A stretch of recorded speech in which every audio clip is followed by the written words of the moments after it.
बिस्मिल्लाहिर्रहमानिर्रहीम, अस्सलाम वालेकुम, good morning and welcome to morning at home. मैं हूं आपकी मेज़बान जुगन कासिम और उम्मीद है कि आप सब खैरियत से होंगे।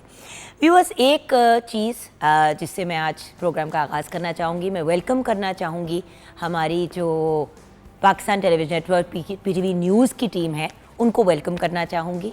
वो भी अब हमारे प्रोग्राम का हिस्सा होते हैं फ्रॉम 10 to 11।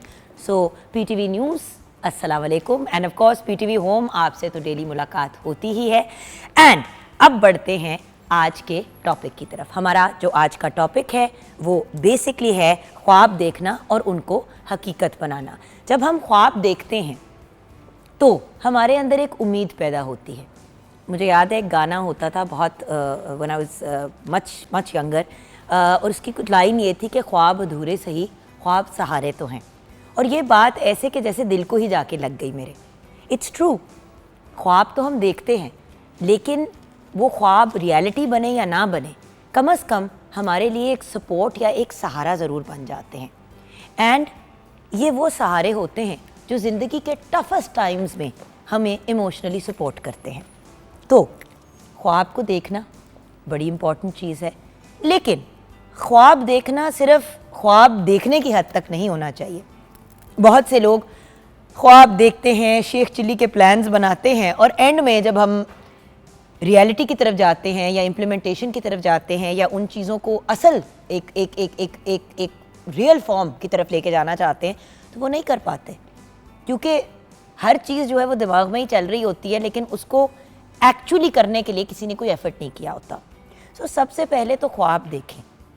ख्वाब देखना बहुत अच्छी चीज़ है। फिर उन ख्वाबों को एक सपोर्ट के तौर पे अपनी ज़िंदगी को आगे लेके चलना, और फिर उन ख्वाबों में से जो आपको लगता है कि रियलिटी बन सकती है, कम से कम उसके लिए हमें एफ़र्ट तो करना चाहिए। देखिए व्यूअर्स, ज़िंदगी में कोई भी चीज़ इतनी आसानी से नहीं मिलती। उस दिन मेरा बेटा मुझे कह रहा था, हमज़ा कनाडा चला गया माशाल्लाह से पढ़ाई के लिए। उसको दुआओं में बाय द वे आप सब याद रखिएगा प्लीज़। छोड़ के आई हूँ उसे बड़ा दिल पे पत्थर रख के। So I was talking to him, तो मैंने उसको कहा कि बेटे आप किसी जॉब का या कोई चीज़ वहाँ पे कुछ करें कि मतलब कुछ ना कुछ तो आपका सिलसिला बने ना, क्योंकि वो कनेडियन परमानेंट रेजिडेंट है माशाल्लाह से, तो इस वजह से जॉब वो कर सकता है वहाँ पे लीगली। तो मैंने कहा बेटा साथ साथ पढ़ाई के जॉब भी देखो। तो उसने ना मुझे 2-3 जॉब्स के बारे में बताया, कहता ये वाली जॉब है कि बड़ी मामा ये बड़ी ईजी है, वो कह रहे हैं कि इतने पैसे इतने कमाए जाएंगे। अच्छा, जब उसको पढ़ा तो मैंने कहा बेटा ये स्कैम है। आपने जब अप्लाई किया नौकरियों के लिए, तो ये वाला जो लेटर आया है आपको, दूसरा और एक और भी आया, वो आपसे आपके अकाउंट की डिटेल्स मांग रहे हैं। देखिए स्कैम पाकिस्तान में भी होते हैं, बाहर भी होते हैं, पूरी दुनिया में स्कैम्स होते हैं। तो उसको ईमेल आई हुई थी कि भाई ये है और आप हमें अपनी अकाउंट इन्फॉर्मेशन भेजें, अपनी ये चीज़ें भेजें तो हम आपको जॉब देंगे और पता नहीं क्या। खैर मैंने उसको कहा पुत्र बिल्कुल ना भेजना। तो मुझे कहता है ये क्या बात हुई मामा, ये तो बड़ा आसान तरीका था पैसे कमाने का। मैं कहा बेटे यही तो बात है, अगर पैसे कमाना इतना आसान होता और अगर इतना ईजी होता अमीर हो जाना, तो क्या दुनिया का हर इंसान अमीर ना होता? लॉजिकल सी बात है ना व्यूअर्स। अगर हर इंसान के लिए पैसे कमाना बहुत आसान होता, तो फिर हर बंदा अरबपति खरबपति होता। सो ऑब्वियसली पैसे कमाना आसान काम नहीं है, और अगर आपने कमाने हैं तो उसके लिए आपको सर्टेन एफर्ट्स करने पड़ेंगे। उसके साथ साथ अब कुछ रियलिटीज़ होती हैं। मुझे याद है कि जब मैं अपना घर बनाना चाहती थी, ख्वाब था ना, और उसको रियलिटी, अल्लाह का बड़ा करम है कि रब ताला ने कुन कहा और वो एक रियलिटी बन भी गई। लेकिन जब मैं घर बनाने का ख्वाब देखती थी तो मुझे याद है कि मैं हमेशा सोचती थी कि यार अपनी एक छत होनी चाहिए, और अपनी एक छत में कुछ चीज़ें सोची हुई थी कि स्विमिंग पूल होगा, ये होगा, वो होगा। लेकिन आहिस्ता आहिस्ता आहिस्ता पैसा जमा किए, जोड़ती गई, ज़मीन ले ली। अच्छा, जब ज़मीन ली तो लगा कि मेरा ये ख्वाब जो है ये असल होने वाला है, एक रियलिटी बनने वाला है। लेकिन फिर बहुत से मामलात हुए, प्रॉपर्टी, वो जो ज़मीन थी वो क्लियर नहीं हो रही थी, क्योंकि अभी वो वहाँ से जिस जगह पे मैं रहती हूँ वहाँ पे अभी वो मुझे तो ना एक होती है कि आपको फ़ाइल मिल जाती है, फिर उसके बाद आपको वो ज़मीन क्लियर होकर आपको मिलती है कि जी अब आप उस पर बना लें। अच्छा, वो परमिशन ही ना मिले, उस पर टाइम लगा, पैसे जमा किए, सोचा कि घर शुरू करूँगी, फिर पता चला कि भाई नहीं है, यानी कि फाउंडेशन तक डालने के पैसे नहीं है। डिसअपॉइंट हुई, फिर पैसे जमा किए, फिर फाउंडेशन डालनी शुरू की और सोचा कि पता नहीं बाकी पैसे कहाँ से आएंगे। फिर मेहनतें की, काम रुका, फिर शुरू किया। व्यूअर्स, उस ख्वाब को रियलिटी बनाने में बड़ी मेहनत करनी पड़ी, बड़े जतन करने पड़े। मैं ज़्यादातर आपको हमेशा कहती हूँ कि अल्लाह का शुक्र है इस चीज़ में कोई प्रॉब्लम नहीं हुई, अल्लाह का करम है, ये हो गया, और ऑफ कोर्स अल्लाह का बड़ा करम है। लेकिन ये वो एक ऐसा ख्वाब था जिसको पूरा करना, जिसकी ताबीर तक पहुँचने के लिए बहुत वक्त लगा, बहुत टाइम लगा, और बार बार डिसअपॉइंटमेंट फेस करनी पड़ी। कभी कुछ हो जाता था, कभी कुछ हो जाता था, कभी मतलब प्रॉपर्टी वो क्लियर नहीं हो रही ज़मीन बनाने के लिए। अच्छा ज़मीन क्लियर हो गई है तो नक्शा दिया, तो नक्शे के ऊपर 50 मसले आ गए, तो फिर उसको किया, तो फिर उस पर कोई और ऑब्जेक्शन आ गई। व्यूअर्स, मैं अक्सर ये बात कहती हूँ कि अगर कोई भी चीज़ तो बस अखबार मेरे हस्बैंड और मुझे तलाक के करीब लेके आई तो वो घर बनाना था। सीरियसली, बिकॉज जब आप घर बनाना चाहते हो या बनाने की कोशिश करते हो तो मतलब हज़ारों चीज़ें होती हैं, और फिर पैसों पे झगड़े, और चीज़ें नहीं हो रही, और आपने ये करना था और मैंने वो करना था और हमने नहीं किया। और मैं आपको एक बात बताऊं व्यूअर्स, ये कोई भी ख्वाब जब अपने पूरा करना होता है ना, तो उसमें एफर्ट तो आपकी जाती है, लेकिन आपके इर्द गिर्द के रिश्ते भी बड़े मुतासिर होते हैं। जैसे कि कोई इंसान जब कोई नई जॉब स्टार्ट करता है और वो अपना करियर बनाने की कोशिश करता है, तो ऑब्वियसली जो इंसान अपनी कॉम्पिटेंस ज़्यादा दिखाना चाहता है वो सिर्फ 9 से 5 नहीं फिर काम करता, वो फिर काम पे 9 बजे के बजाय 8 बजे पहुंचता है, और वो रात को 8-9 बजे फारिग होता है, बाकियों से ज़्यादा टाइम देता है। तो ऑब्वियसली उससे आपके घर और घरेलू मामला मुतासिर होते हैं। अब ज़रूरी नहीं है कि आप मर्द ही हो सकता है कि आप एक यंग बच्ची हैं जिसने अभी अभी ग्रेजुएशन की है और अब वो अपना करियर बनाना चाह रही है, और उसके साथ कुछ ऐसे मामला आ रहे हैं। सो व्यूअर्स, ख्वाब देखें, उनको रियलिटी बनाने की कोशिश करें, और जब वो ख्वाब या आपकी रियलिटीज़ या आपके गोल्स अचीव हो जाए, अल्लाह का शुक्र ज़रूर अदा करें, लेकिन अपने इर्द गिर्द के लोगों को भी याद रखें जिन्होंने आपकी सपोर्ट की उस टाइम पे जब आप ये चीज़ करना चाह रहे थे। बिकॉज व्यूअर्स, ज़िंदगी में किसी भी चीज़ को अचीव करना आसान नहीं होता। कोई वो जो कहते हैं ना, anything worth fighting for is not easy. मतलब जिस भी चीज़ के लिए आपने मेहनत करनी है, एफर्ट करना है, जतन करने हैं, उसको करने के लिए बड़ा टाइम लगता है गाइस। सो मेरी सिर्फ आपसे ये रिक्वेस्ट है, 3 चीज़ें। एक, ख्वाब ज़रूर देखें। दूसरी बात, उन ख्वाबों को सहारे के तौर पे ज़रूर यूटिलाइज़ करें। और तीसरी बात, उनको रियलिटी या उनको असल बनाने के लिए एफ़र्ट ज़रूर करें। ये भी एक बड़ा इंपॉर्टेंट एलिमेंट है कि एफ़र्ट करना बड़ा ज़रूरी है। सिर्फ ख्वाब की हद तक बात को ना रखें, उसके लिए एफ़र्ट्स तो करें। कभी कभी ऐसा भी होता है व्यूअर्स कि जो आपने ख्वाब देखा होता है वो शायद पूरा नहीं होता, लेकिन उसके इर्द गिर्द या उसके थ्रू कोई और अच्छी चीज़ हो जाती है। सो ड्रीम एंड ड्रीम बिग, यानी कि ख्वाब देखें और बड़े बड़े ख्वाब देखें, और फिर उनके लिए मेहनत करें, एफर्ट करें। और व्यूअर्स, किसी की भी ज़िंदगी में ऐसा नहीं होता कि आपने आज ख्वाब देखा और कल वो रियलिटी बन गया। बहुत से लोग ख्वाब देखते हैं, एफर्ट करते रहते हैं, मेहनत करते रहते हैं, लगे रहते हैं, बट मेहनत भी साथ साथ करनी है। सिर्फ ख्वाब देखना भी काफ़ी नहीं है, उसके साथ साथ एफर्ट करें और उसको रियलिटी बनाने की कोशिश करें, और इंशाल्लाह वो हकीकत बनेंगे। अगर आपने डॉक्टर बनना है, इंजीनियर बनना है, लॉयर बनना है, एक्टर बनना है, कुछ भी बनना है, उसके लिए आपको सर्टेन टाइम और एनर्जी की इन्वेस्टमेंट करनी ही है। लोग ख्वाब देखते हैं लेकिन उन ख्वाबों को सिर्फ ख्वाबों की हद तक महदूद कर देते हैं। आज सिर्फ ये बात कह रही हूँ कि उनको ख्वाबों की हद तक ना महदूद रखें। ज़िंदगी में शायद कोई भी काम ऐसा नहीं है जो आसान है, लेकिन नामुमकिन भी नहीं है। सो मुमकिन को ही मुमकिन बनाने का कह रही हूँ, नामुमकिन को मुमकिन बनाने का नहीं कह रही। ये मुमकिन चीज़ें हैं लेकिन एफर्ट करना पड़ता है। 042992000648 पे आप कॉल कर सकते हैं। मॉर्निंग एट होम हमारा फेसबुक का पेज है।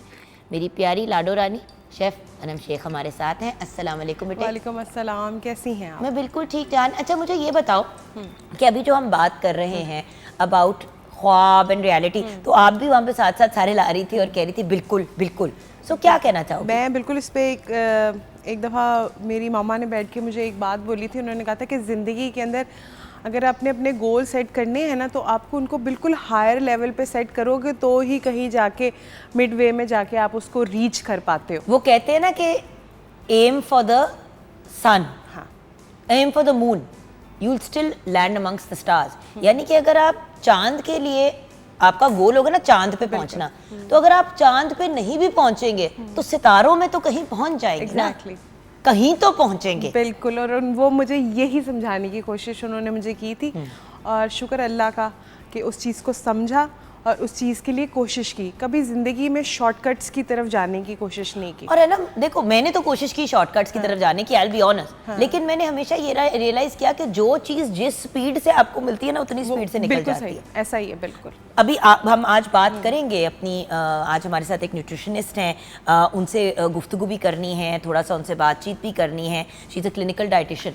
अब उनसे मैं यही बात डिस्कस करना चाहती हूँ कि हम लोग शॉर्टकट्स मारने की कोशिश करते हैं। वेट लॉस करना है, डेयरी निकाल दो डाइट से, यानी कि दूध और दूध से बनी अज्जा निकाल दो। अच्छा डाइटिंग कर रहे हैं, अब ग्लूटेन लेनी छोड़ दो, यानी कि रोटी चावल चीनी सारी चीज़ें आप छोड़ दो। खैर चावल नहीं आते ग्लूटेन के अंदर, बट मतलब Breads और हर वो सब चीज में हमें शॉर्टकट चाहिए। बिल्कुल तो भाई जो चीज आपको शॉर्टकट से मिलेगी वो उतनी ही जल्दी निकल जाएगी ना। एग्जैक्टली, जितनी जल्दी वेट आपका कम होगा उतनी जल्दी ही दोबारा से वापस गेन आ भी हो जाएगा, जाएगा। कभी कभी डबल स्पीड से आता है। बिल्कुल ऐसा ही है। इसीलिए हम लाइफस्टाइल चेंज करने की बात करते हैं, क्योंकि सच्ची बात है व्यूअर्स, ये सारी एक्सपेरिमेंट्स जब ये ट्रेंडिंग में थी और इंटरेस्टिंग थी और कूल थी, मैंने भी की, अनम ने भी की, but the fact is realize किया कि लॉन्ग टर्म अगर जिंदगी को सस्टेनेबल बनाना है तो वो चीज लंबी रेस का घोड़ा बनना है। बिल्कुल, क्या आप लगे रहें। अच्छा लंबी रेस के घोड़े से याद है लजानिया, जी बड़ी आज फेवरेट चीज़ है लोगों की। बिल्कुल, और आज हम उसको थोड़े से ट्विस्ट के साथ बनाएंगे। एक वो रिवायती लजानिया का टेस्ट जो एक आम इंजॉय करते हैं, ये उससे बिल्कुल टेस्ट प्रोफाइल इसका डिफरेंट होगा। बेसिकली हम इसमें स्पिनच यूज़ करें तो पालक, लेकिन हम उसकी सॉस बनाकर, सॉस इसमें वाइट सॉस भी जाएगी और कीमा उसी तरीके से रेड सॉस में बनेगा, लेकिन एक लेयर जो इसके अंदर ऐड होगी वो स्पिनच की होगी और वो इसके अंदर जो है वो इसके फ्लेवर को एनहांस करेगी, एनहांस भी करती है और देखो न्यूट्रिशनल वैल्यू भी बढ़ जी, जाती बिल्कुल, है। ऐसा आपको पता है मेरी एक सहेली इसी तरह पालक तो डालती है अपने बच्चों के लिए जब वो बनाती है, लेकिन गाजर और मटर भी डाल के उसमें ब्लेंड कर देते, वो उसका बिल्कुल भी पता नहीं। गाजर मटर और पालक एक ही डिश के अंदर सब्जियां चली गई, कीमा भी चला गया, पास्ता भी चला गया, चीज भी चली गई, तो सारे फूड ग्रुप्स कवर हो गए। मतलब ये कंप्लीट मील है, आपको इसके अलावा जरूरत नहीं। इंग्रेडिएंट्स बताइए जी। इसके लिए आपको सबसे पहले जो इम्पोर्टेंट चीज़ है वो है जी लजानिया शीट्स। आपने इनको बॉईल कर लेना है, लेकिन आपने इनको 70% बॉईल करना है और 30% आपने जब आप इसकी कुकिंग करेंगे तब ये ऑटोमेटिकली इसमें हो जाएंगी। इसके अंदर कीमा जाएगा तकरीबन आधा किलो, नमक हस्बे जायका, काली मिर्च आधा चाय का चम्मच, दड़ा मिर्च 1 खाने का चम्मच, मिक्स हर्ब्स इसमें जाएंगे हस्बे जायका, लहसुन 2 खाने के चम्मच, प्याज 1 अदद, पास्ता सॉस 1 खाने के चम्मच, केचप आधा कप, तेल जो है इसमें 1/3 कप के करीब जाएगा। इसकी जो हमने पालक की सॉस बनानी है उसके लिए पालक 1 कप जाएगी, नमक हस्बे जायका, काली मिर्चें 1/4 चम्मच, दड़ा मिर्च 1 चाय का चम्मच, क्रीम 3 खाने के चम्मच, वाइट सॉस के लिए मक्खन 50 ग्राम, मैदा 4 खाने के चम्मच, दूध तकरीबन ½ लीटर के करीब जाएगा, क्रीम 4 खाने के चम्मच, नमक हस्बे जायका, काली मिर्च 1 चाय का चम्मच, पानी 1 गिलास और मोज़रेला चीज़ जो है हस्बे ज़रूरत। सबसे पहले आपने क्या करना है, जैसे मैंने आपको पहले बताया कि आपने अपनी शीट्स को 70% बॉईल कर लेना है। उसके बाद कीमा रेडी करना है। कीमे के लिए आपने 2 से 3 टेबलस्पून आप ऑयल ऐड करेंगे जो कि ऑलमोस्ट 1/3 कप के करीब हो जाएगा। उसके बाद आपने उसके अंदर सबसे पहले अनियंस को सौते करना है और इतना सौते करेंगे कि वो लाइट बिल्कुल वाइट कलर का हो जाए। जब वो वाइट कलर का हो जाएगा साथ ही मैं इसमें गार्लिक ऐड कर दूंगी, उसको थोड़ी देर सौते करेंगे। सौते करने के बाद उसमें जो चिकन मिन्स या बीफ जो भी आपको पसंद है आप वो इसमें ऐड करें, उसकी भुनाई करें अच्छी तरीके से, सारा मसाला जात इसमें जाएंगे, साथ में जो पास्ता सॉस है वो चली जाएगी, केचप चली जाएगी, 1 से 2 मिनट इसको कुक करेंगे और लास्टली इसके अंदर जो है हम मिक्स हर्ब्स ऐड करेंगे और इसका चूल्हा बंद कर देंगे। अब बारी आ जाती है जो हमारी स्पिनच सॉस है, उसके लिए स्पिनच हम यूज़ करेंगे जो कि पालक है तकरीबन आधा किलो के करीब। अच्छा डिपेंड करता है कि आपकी डिश कितनी है, उस हिसाब से आप उसको अप एंड डाउन कर सकते हैं। सिंपल आपने उसको जो है सबसे पहले ब्लांच कर लेना है। ब्लांच में इतना ब्लांच करना है कि उसका कलर जो है बिल्कुल ग्रीन ही रहे। उसके बाद आपने उसको बॉईल करके उसको ब्लेंड कर लें। ब्लेंड करने के बाद सेम आपने 1 से 2 टेबलस्पून ऑयल लेना है, उसमें पहले अनियंस को सौते करना है, फिर गार्लिक सौते करेंगे उसके अंदर और फिर उसके अंदर पालक को डालकर अच्छी तरीके से उसकी भुनाई करेंगे ताकि उसका कच्चापन जो है वो ख़त्म हो जाए। जब उसका कच्चापन ख़त्म हो जाएगा उसमें थोड़ा सा सॉल्ट, ब्लैक पेपर और रेड चिली क्रश जो है वो डालेंगे और डाल के उसको कुक करेंगे। लास्टली उसमें 2 टेबलस्पून क्रीम के ऐड करेंगे जो कि उसके फ्लेवर को और ज़्यादा इन्हेंस कर देगी। अब बारी आ जाती है वाइट सॉस, जो बड़ी बेसिक वाइट सॉस है। सिंपल आपने बटर लेना है, बटर को आपने जो है वो मेल्ट करना है, उसमें आपने मैदा ऐड कर देना, उसको 1 से 2 मिनट कुक करना है ताकि उसका कच्चापन ख़त्म हो जाए। सॉल्ट, ब्लैक पेपर ऐड करेंगे, मिल्क डाल के उसकी एक सॉस सी रेडी कर लेंगे। अगर सॉस की एक थिकनेस आपको थोड़ी गाढ़ी लग रही है तो आप बेशक उसमें थोड़ा सा पानी ऐड कर लें। मैं हमेशा यही रेकमेंड करती हूँ कि जब आपने पास्ता सॉस बनाना है ना, जब आपको लगे कि ये सही थिक हो गया जी, उसमें मजीद 4-5 टेबलस्पून दूध के डाल दें। बिल्कुल ऐसा ही, क्योंकि होता ये है कि जब आप इसको कुक करते हैं ना तो ये और सॉलिड हो जाता है। बिल्कुल ऐसा ही। सो बेहतरीन ऑप्शन यही होता है कि थोड़ा सा उसको पानी पानी लिक्विड रखें, क्योंकि उसने हो जाना है जी, उसने वो थिकनेस उसने अपने वरना ना बहुत ज्यादा बिल्कुल जैसे जेली की तरह बन जाता है। एग्जैक्टली उस तरह आपकी ये सारी सॉसेज और स्कीमा रेडी हो जाएगा। अब बारी आ जाती है असेंबलिंग की। तो सबसे पहले एक नीचे वाली डिश के अंदर लेयर सेट करेंगे हम वाइट सॉस की, फिर उसके ऊपर एक सेट करेंगे lasagne sheets, cream, white sauce और स्पिनिच सॉस की। इसी तरह आपने सारा प्रोसीजर जो है वो जितनी आपकी डीप होगी डिश उतने ही हिसाब से वो रिपीट होता जाएगा। और लास्टली हम उसके ऊपर जो है वो मोज़रेला चीज़ को श्रेड करेंगे, श्रेड करके जो है उसको स्प्रेड कर देंगे। और आप बेशक जो है इस पर कोई भी वेजिटेबल्स ऐड करके सिर्फ कलर इन्हेंस करने के लिए या ऑलिव्स आप इसमें ऐड कर सकते हैं। अच्छा, जब आप इसको बेक करेंगे पहले आपने बेकिंग अपने अवन को 250 डिग्री के ऊपर प्री हीट कर लेना है। उसके बाद जब आप इसको अवन में रखेंगे आपने 180 डिग्री के ऊपर इसको 10 से 15 मिनट के लिए कुक करना है, सिर्फ नीचे वाली ग्रिल को ऑन करके। और फिर लास्ट के जो 10 मिनट या 7-8 मिनट है आपने ऊपर वाली ग्रिल को ऑन करना है ताकि आपकी चीज़ को एक अच्छा सा जो है वो कलर आ जाए। और जब ये रेडी हो जाए, आपने रेडी होने के 10 मिनट तक आपने अपने लजानिया को बिल्कुल भी नहीं छेड़ना। ये जब तक सेट नहीं हो जाएगा तो अच्छी तरीके से वो जब कट करते हैं तो आपको प्रॉपर वो सबसे बड़ी प्रॉब्लम ये होती है कि वो अभी इतना मेल्टेड होता है कि आप जब उसको कट करते हैं ना तो वो बिल्कुल एकदम से गुतावा बन जाता है। सो ऑब्वियसली अगर घर पे आपको इस तरह से पसंद है फ्लेवर तो वो बिल्कुल ठीक है। लाइक हमजा जो है वो हमेशा से उसकी आदत थी कि वो कट करके ना उसी वक्त निकाल लेता था तो वो सारा गुजबुज हो जाता बिल्कुल था। ऐसा ही। लेकिन प्रॉपर तो यही है कि जिस तरह स्टेक भी आप जब बनाते हैं तो आप उसको रेस्ट करने देते हैं कुछ मिनट के लिए, तो इसको भी रेस्ट करने बिल्कुल। अभी हमने कुछ हद तक अपना काम स्टार्ट कर दिया व्यूअर्स। हम ब्रेक के बाद जब वापस आएंगे तो मजीद आपको डिटेल्स देंगे। और आज हम बात करेंगे, जिस तरह हमने चीज़ भी डाली है, हमने इसके अंदर पास्ता शीट्स डाली हैं जो मैदे बेस्ड हैं, तो ग्लूटन जो बेसिकली व्हीट में होता है और डेयरी एलर्जी यानी कि लैक्टोज इंटॉलरेंस जो दूध से रिलेटेड होता है, आज हम इस पे भी बात करेंगे। तो ब्रेक के बाद वापस आएंगे, आप हमारे साथ रहिएगा।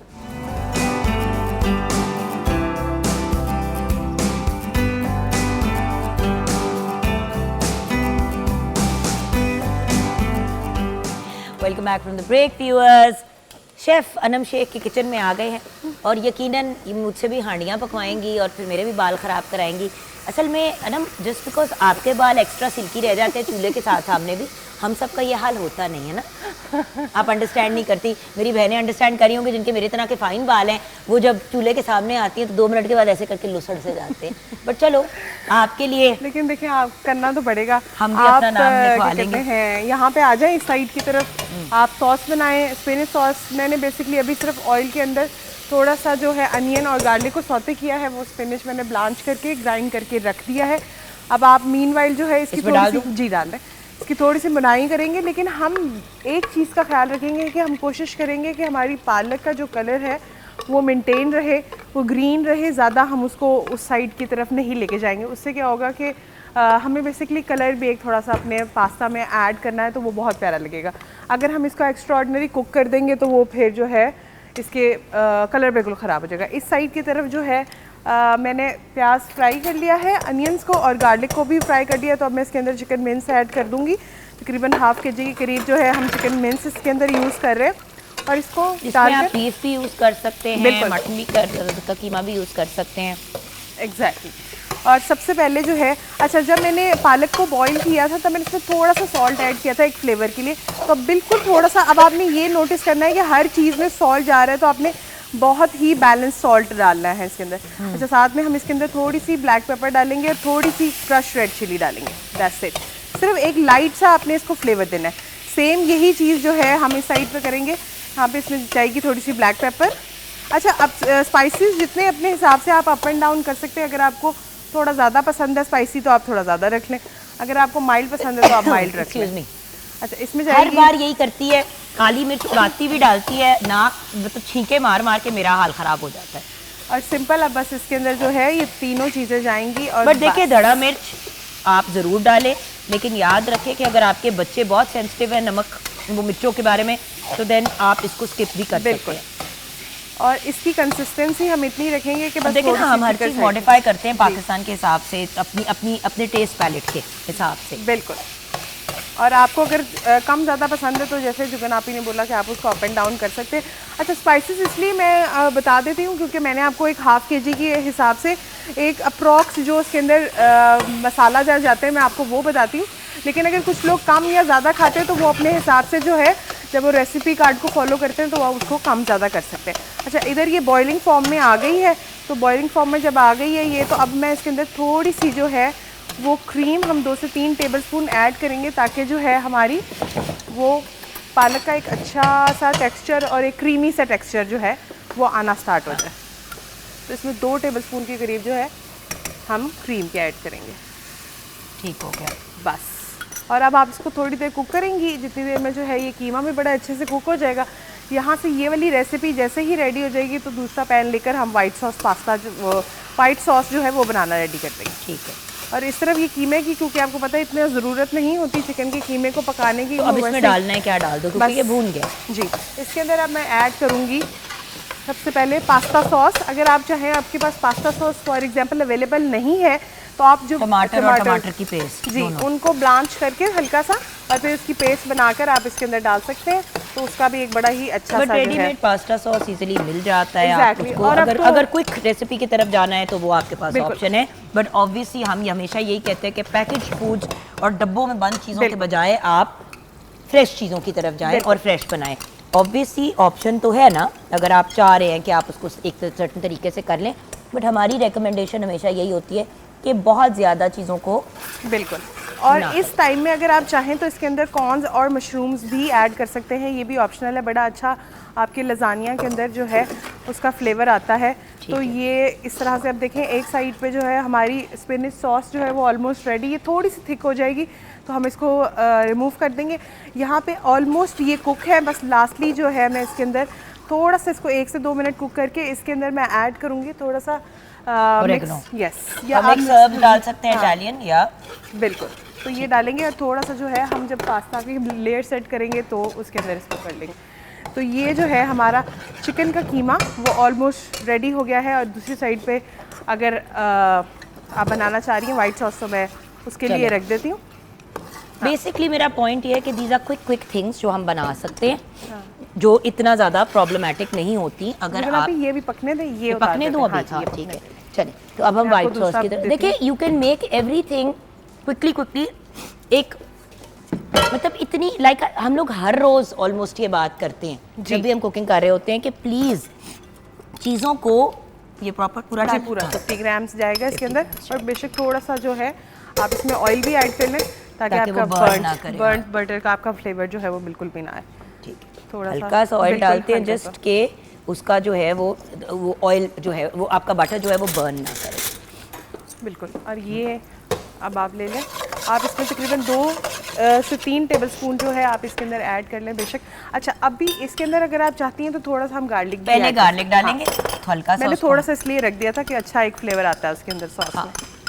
और बाय द वे अगर आप इसके अंदर थोड़ा चिकन पाउडर भी डाल देते हैं तो बहुत ही अच्छा उसका फ्लेवर आ जाता है। बट अगर आपने गार्लिक डालना है तो 2 सब लम्हे के लिए उसको बिल्कुल उसको थोड़ा सा उसका कच्चापन आपने दूर करना है, बिल्कुल भी ब्राउन नहीं करना।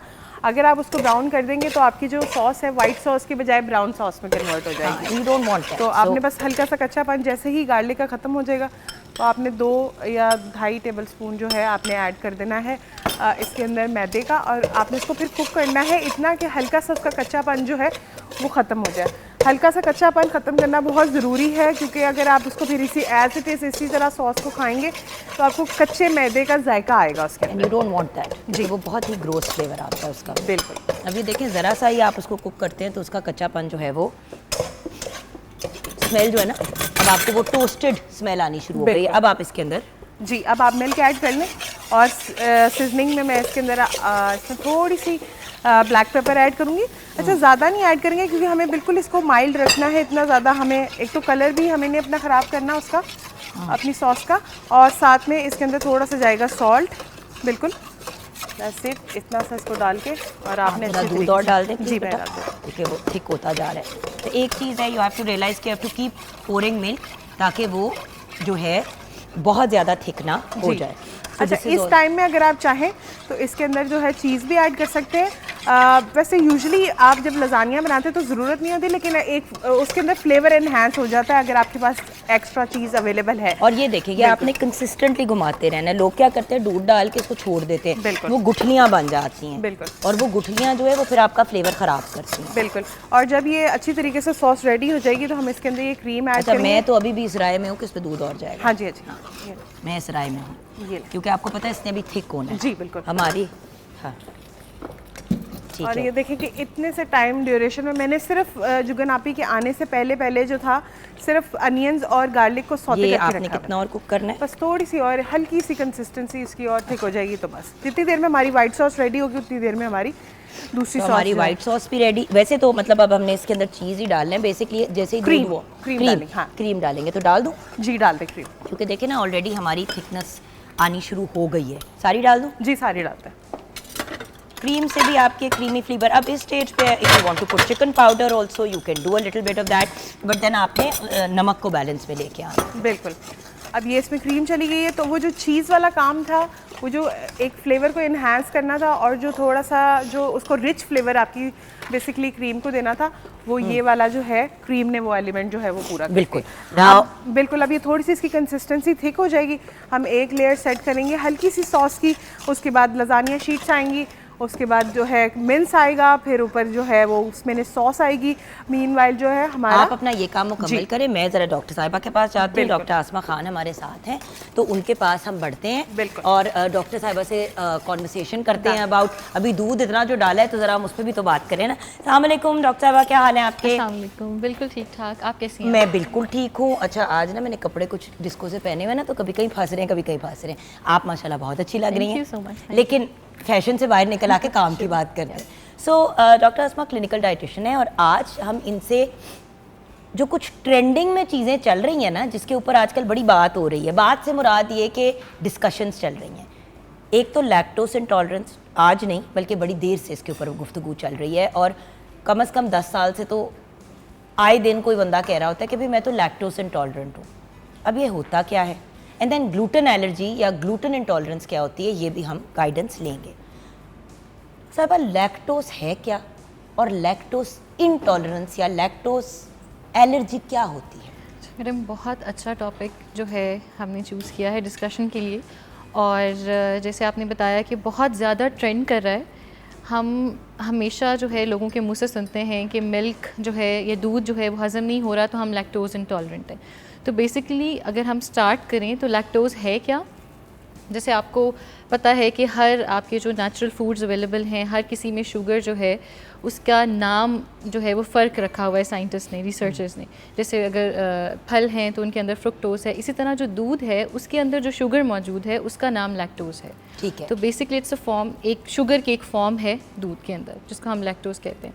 और जो हमारे पास रिसर्चेस का डेटा अवेलेबल है उसमें हम लैक्टोज इंटॉलरेंस का नाम इस्तेमाल नहीं किया गया। ऐसा कहा गया कि ऐसे लोग जिनको दूध हज़म नहीं होता, पाकिस्तान में उनकी जो प्रेवलेंस है या वो शरह है वो 58% तक जो है वो रिपोर्ट की जाती है। बट अगैन वहाँ पे लैक्टोज इंटॉलरेंस का वर्ड इस्तेमाल नहीं किया गया। तो दैट मीन्स कि ये बहुत ज़्यादा एक टर्म जो है वो क्लिनिकल एक मेडिसिन की टर्म है और बहुत मखसूस टेस्ट के बाद और एनालिसिस के बाद जो है वो हम किसी को लैक्टोज इंटॉलरेंट कह सकते हैं। यानी कि खुद ही आप अपने आप को नहीं व्यूअर्स डायग्नोज कर सकते। अक्सर लोग आजकल कहते हैं कि जी मैंने डेयरी लेनी छोड़ दी है because I am lactose intolerant. मैंने कहा टेस्ट कराया?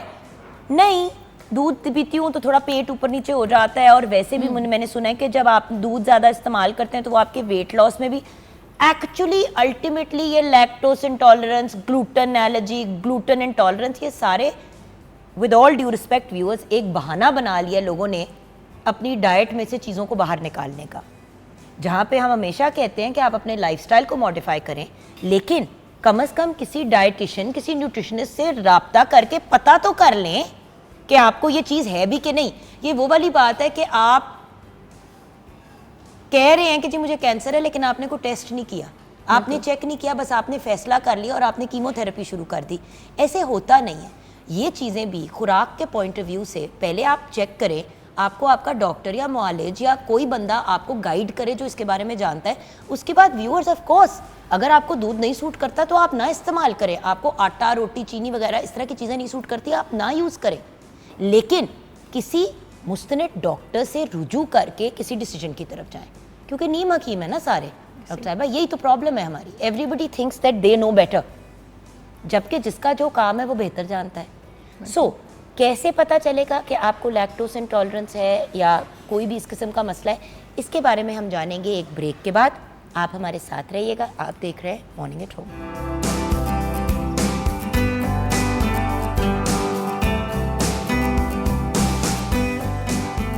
Welcome back from the break viewers. Doctor साहिबा हमें बहुत ही आसान और बड़े अच्छे अंदाज में उन्होंने एक्सप्लेन कर दिया कि लैक्टोज आखिर है क्या। To be very honest, even I was unsure कि ये लैक्टोज दूध के अंदर कोई चीज़ होती है, बट आई डिडंट रियलाइज कि इट्स अ शुगर। अच्छा, अब ये बताओ कि अगर हम लैक्टोज इंटॉलरेंट है या हमें प्रॉब्लम है लैक्टोज से, तो हमें कैसे पता चलेगा? और फिर किस स्टेज पे हम किसी मुआलिज से रब्ता करें? और अगर हम नहीं लेते दूध और दूध से बनी अज्जा तो उसका नुकसान क्या है? क्योंकि जो लोग ट्रेंडिंग में आके या जस्ट बिकॉज किसी ने कहा कि यार दूध और दूध से बनी हुई चीज़ें लेनी छोड़ दो, वेट कम हो जाएगा, तो पता होना चाहिए कि उसका नुकसान क्या होगा। वज़न तो कम हो जाएगा लेकिन हड्डियाँ रह जाएंगी। तो जी, तो दोनों चीज़ों को आप कवर एग्जैक्टली जैसे अभी हम बात कर रहे थे कि मैंने बताया कि 58% पॉपुलेशन जो है उसको दूध हज़म करने में मसला होता है, बट आप उसको लैक्टोज इंटॉलरेंट उनको नहीं कह सकते। ये आपको बताएंगे आपके डाइटिशियन, आपके फिजिशियंस। और एक अच्छा डाइटिशियन या फिजिशियन वही है जो आपको मैनेज करके बताए। कोई भी फूड ग्रुप एक्सक्लूड करना इज़ नॉट द सोल्यूशन कभी भी, ठीक है। आपके डाइटिशियन का फ़ायदा ही ये है कि अगर जिस चीज़ से प्रॉब्लम हो रही है वो आपके हिसाब से उसको कस्टमाइज़ करके दे ताकि आपको डेफिशिएंसीज जो हैं वो ना हो। और अब अगर हम ये बात करें कि आपको पता कैसे चलेगा, एक तो ये बात बड़ी इंपॉर्टेंट है इसमें कि एशियंस में अनफॉर्चुनेटली ये जो इस शुगर को डाइजेस्ट करने वाला जो एंजाइम होता है, अल्लाह ताला ने इसकी जो डाइजेशन के लिए चीज़ रखी है वो आहिस्ता आहिस्ता कम होना शुरू हो जाती है। जैसे ही हम एडल्टहुड में जाते हैं, बड़े होना शुरू होते हैं, ये एजिंग के प्रोसेस में आते हैं, तो ये एजेंट्स में होता है कि वो दूध हज़म करने की जो उनकी कैपेसिटी है वो कम होगी, और ये नेचुरली है। अच्छा, ये नॉर्मल है। जी, ये तो यानी कि अब अगर जैसे कभी कभी क्या, हमेशा मिल्क शेक मुझे बड़ा पसंद है। होता है ना, बचपन की कुछ चीज़ें होती है जो आपका कंफर्ट फूड होता है। तो हम छोटे होते थे तो हमेशा जब भी ना अपसेट होते थे, सैड होते थे, तो मम्मा मिल्क शेक बनवा देती थी। चाहे स्ट्रॉबेरी सीजन में होती थी, मैंगो होती थी, केला होता था, व्हाटएवर। सो अब जब भी I am feeling a little down, I want to have a milk shake. यार डॉग, मिल्क शेक पी लूँ, उसके बाद कम से कम 3 से 4 चक्कर बाथरूम के लगते हैं। आप समझ रही हैं मैं क्या कह रही हूँ? तो वो जो कहते हैं ना, मैं अक्सर कहती हूँ, मेरा मियाँ मुझे कहता है पेट उड़ गया, मैं कहती हूँ हाँ जी उड़ गया। सो द फैक्ट इज़, और पहले ऐसे नहीं होता था, बट अब इस स्टेज पे ज़िंदगी के ये होता है। तो मुझे 2-3 लोगों ने कहा तुम्हें ना तुम लैक्टोज इंटॉलरेंट हो, बट यार चीज़ भी खाती हूँ, दही भी खाती हूँ, उससे तो कोई फ़र्क नहीं पड़ता। सो यानी कि ये एक नॉर्मल चीज़ है और ये कोई ऑड चीज़ नहीं हुई। यानी कि जैसे हम बड़े होते जाते हैं तो जो लोग दूध पत्तियाँ पीते हैं उसका क्या होगा? अच्छा, कुछ पूरी दुनिया में सिर्फ 40 से 50% केसेस ऐसे हैं जिनको पैदा होते ही वो बच्चे जो थे वो लैक्टोज इंटॉलरेंट थे, उनके अंदर ये प्रोसेस नहीं हो सकता था। अदरवाइज़ जैसे हम लोग हैं एशियंस में, आप 40s में 30s में जब आप जाते हैं तो ये कम हो जाता है। अब उसमें यह है कि डिपेंड करता है कि परसेंटेज कितनी कम हुई है, यानी आपकी डाइजेशन कितनी कॉम्प्रोमाइज़ हो रही है, उस हिसाब से आपको सिम्टम्स आएंगे। अब कुछ लोग हैं वो 1 कप दूध भी जो है उसको हज़म नहीं कर पाते। 1 कप जो दूध है, क्योंकि लिटरली आप जब शेक बनाते हैं तो 1 कप दूध ही डलता है, तो मैं वो नहीं। बट अगर मैं फॉर एग्जांपल दूध पत्ती पी रही हूँ और फॉर एग्जांपल आधा कप पी लिया तो आई एम ओके।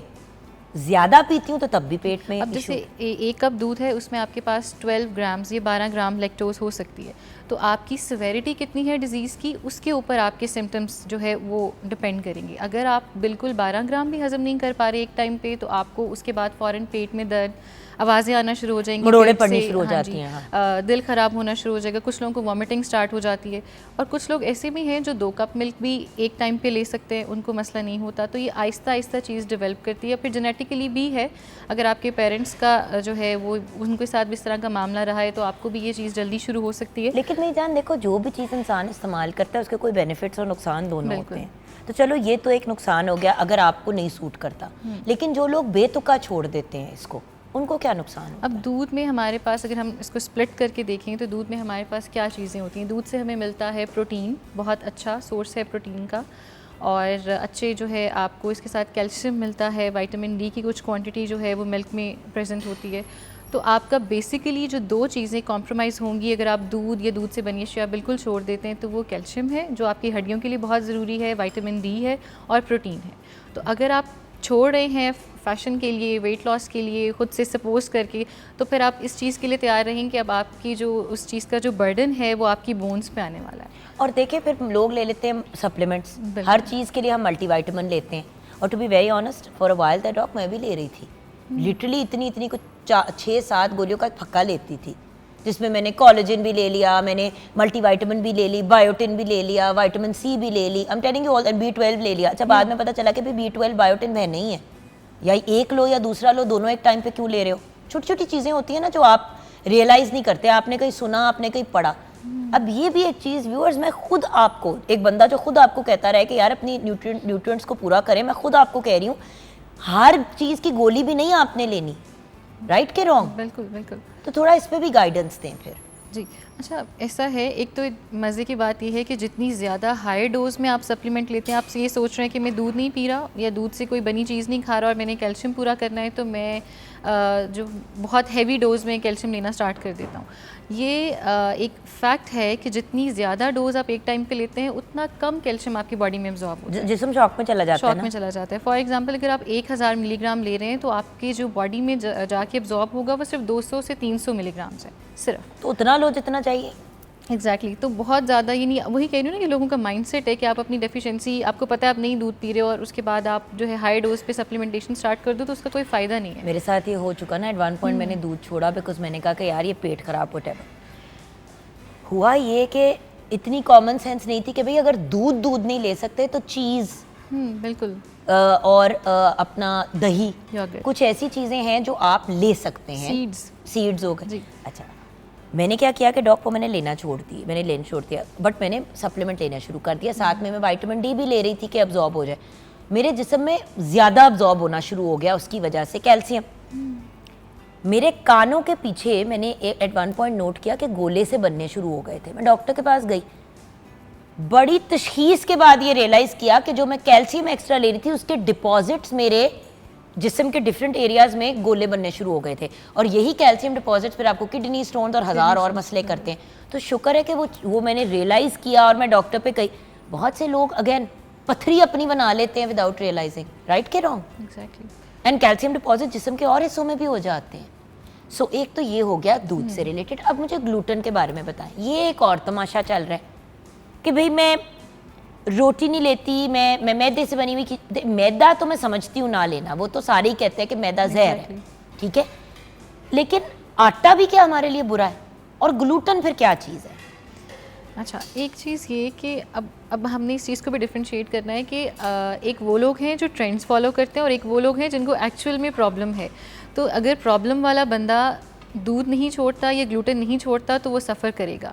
उसको आहिस्ता आहिस्ता जो है वो इश्यूज़, उसकी जो स्टमक है, उसके जो इंटेस्टिन्स हैं वो और ज़्यादा उनमें सूजन होना शुरू हो जाएगी, और वो मज़ीद पहले तो सिर्फ दूध या ग्लूटेन उसको हज़म नहीं होता, आहिस्ता आहिस्ता वो बाकी चीज़ें भी हज़म करने से उसको मसला शुरू हो जाएगा। तो जिनको प्रॉब्लम है वो ज़रूर इस चीज़ को जो है वो कंसिडर करें और वो मिल्क ऑल्टरनेटिव्स और उन चीज़ों पे जाएं, ग्लूटेन ऑल्टरनेटिव्स पे जाएं। और जिनको नहीं ज़रूरत, सिर्फ फैशन और वेट लॉस वाली चीज़ कर रहे हैं, तो उनके लिए ये थ्रेटनिंग है। अब जैसे आपने ग्लूटेन की बात की, ग्लूटेन भी बेसिकली जो है वो एक प्रोटीन है, जैसे लैक्टोज शुगर था, ग्लूटेन एक प्रोटीन है। और तो प्रोटीन तो सिस्टम के लिए अच्छी होती है, प्रोटीन सिस्टम के लिए अच्छी होती है, लेकिन जितनी एलर्जीज़ होती हैं वो शुगर से नहीं होती, वो प्रोटीन से होती हैं। जब भी आपकी बॉडी में कुछ ऐसे प्रोटीन्स, एग में ऐसे प्रोटीन्स होते हैं जो आपको एलर्जिक रिएक्शंस दे सकते हैं। कुछ लोग सारी जिंदगी अंडे से एलर्जिक होते हैं, इचिंग स्टार्ट हो जाती है, रैशेस होना शुरू, वो कहते हैं अंडा गर्म है, बट दैट मतलब वो गर्म नहीं है, वो आपके जिस्म को सूट नहीं, प्रोटीन है। इसी तरह वीट में और ग्रेन्स जो हैं जिनके अंदर ग्लूटेन प्रेजेंट है वो एक प्रोटीन है, और उसके भी आप आगे डिवीजन देख सकते हो। उसमें आपके पास ग्लाइडिन आता है, वो बेसिकली आपका इरिटेट करता है आपकी बॉडी को, है वो प्रोटीन, लेकिन वो आपको जाके आपकी बॉडी में ऐसे एक्ट करता है कि जैसे कोई बाहर से बैक्टीरिया आ गया है, वायरस आ गया है। और बाय द वे बड़े लोगों को जिस्म में सोजिश होती है। जी बिल्कुल। रोटी मैं दिन में खा लूँ मैं ठीक रहती हूँ, जिस दिन मैं रात को रोटी या नान लेती हूँ, ये एक फैक्ट है, अगले दिन मेरा मुंह सूजा होगा, मेरे हाथ पांव सूजे हुए होंगे, Puffiness, स्वेलिंग हुई भी होगी। लेकिन अगर मैं दोपहर को लेती हूँ और फिर शाम को जैसे मैं एक्सरसाइज करती हूँ, चाहे मैं साइकिलिंग कर रही हूँ या मैं रनिंग चली जाऊँ या वट एवर, मेरी शाम को होता है कि मैंने 45 मिनट्स कोई एक्सरसाइज करनी है, तो for some reason I think वो शायद डाइजेस्ट हो जाता है या कुछ जो भी होता है। और जिस दिन मैं दोपहर को रोटी खाऊं लेकिन एक्सरसाइज ना करूं शाम को, तो फिर भी सुबह मुझे स्वेलिंग होती है। तो मैं अब अपनी बॉडी को इस स्टेज पे समझ गई हूं। शाम रात में इन्फ्लेमेशन का प्रोसेस, सूजन का प्रोसेस भी ज़्यादा होता है क्योंकि और obviously हम डाइजेशन लेटे भी रहते स्लो हैं ना। हो जाती है। बिल्कुल ऐसे ही है। सो क्या ग्लूटेन हमारे जिस्म के लिए जनरली अच्छा है या बुरा है? ग्लूटेन उन लोगों के लिए बुरा है जिनको एलर्जी है। उसके अलावा जो है ये एक नेचुरल सोर्स है, और आप जो ग्लूटेन के सोर्सेज हैं हमारे पास, जैसे वीट है, ऑट्स हैं, राइस है, इनसे हमें और भी न्यूट्रिशन मिलती है, प्रोटीन भी मिलता है, सर्टेन अमाउंट ऑफ फैट है, बी विटामिन्स हैं। तो अगर आप दूध भी छोड़ रहे हैं, आप सीरियल्स भी छोड़ रहे हैं, तो फिर आप क्या चाहते हैं कि आप बिल्कुल आर्टिफिशियल चीज़ों पे शिफ्ट हो जाएं? तो अगर आपको एलर्जी नहीं है तो ग्लूटेन आपको कुछ नहीं करेगा, आपको हार्म नहीं करेगा, आपकी बॉडी में जाके कोई इन्फ्लेमेशन, कोई सूजन, कोई ऐसे प्रोसेस नहीं करवाएगा। और अगर आप अप्रोप्रिएट राइट अमाउंट में ले रहे हैं तो आपको वेट गेन भी नहीं करवाएगा। मतलब इसमें कोई ऐसी प्रॉपर्टी नहीं है कि असल में मसला पता है क्या है, हम रोटी भी जो है ऐसे खाते हैं कि जैसे आखिरी दफ़ा ज़िंदगी में रोटी खा रोटी का साइज़ देखिए ना, इतनी बड़ी रोटी तो नॉर्मल हर बंदा खा लेता है, मर्द हो तो वो दो ऐसी रोटियां खा लेते हैं। अब तंदूर से आप रोटी मंगा के, जो बनी भी प्योर मैदे की है, आपको पता है तंदूर पे जो भी रोटी अब मिलती है वो एक्चुअली आटे कम और उसमें मैदा ज़्यादा होता है। तो जब आप वो रोटी खाते हैं और दो खाते हैं तो वो जैसे मैदे का गोला आपके पेट में बन जाता है जाके। थोड़ा इस पे भी हमें गाइडेंस दे, रोटी खाएं कितनी फिर? अच्छा, जो हमारा बल्कि स्टैंडर्ड रोटी दूध दोनों कितना लेना चाहिए नॉर्मल एक इंसान को, एक एडल्ट को? बच्चों के लिए तो ऑब्वियसली रूल्स फ़र्क है, जी। पर जैसे आप हो गई, मैं हो गई, हम कितना दूध लें और हम कितना ग्लूटेन का इस्तेमाल करें नॉर्मल बंदा? नॉर्मल बंदा जिसको कोई इशू नहीं है, जैसे हमारी एज में फ़ीमेल्स के लिए 1200 मिलीग्राम्स कैल्शियम हमें रिक्वायर्ड है, और हम अपना कैल्शियम दूध और इस तरह की चीज़ों से ही पूरा करते हैं। 70% जो हमारी बॉडी में कैल्शियम जाना है वो दूध और उनसे बनी अशिया से जाना है।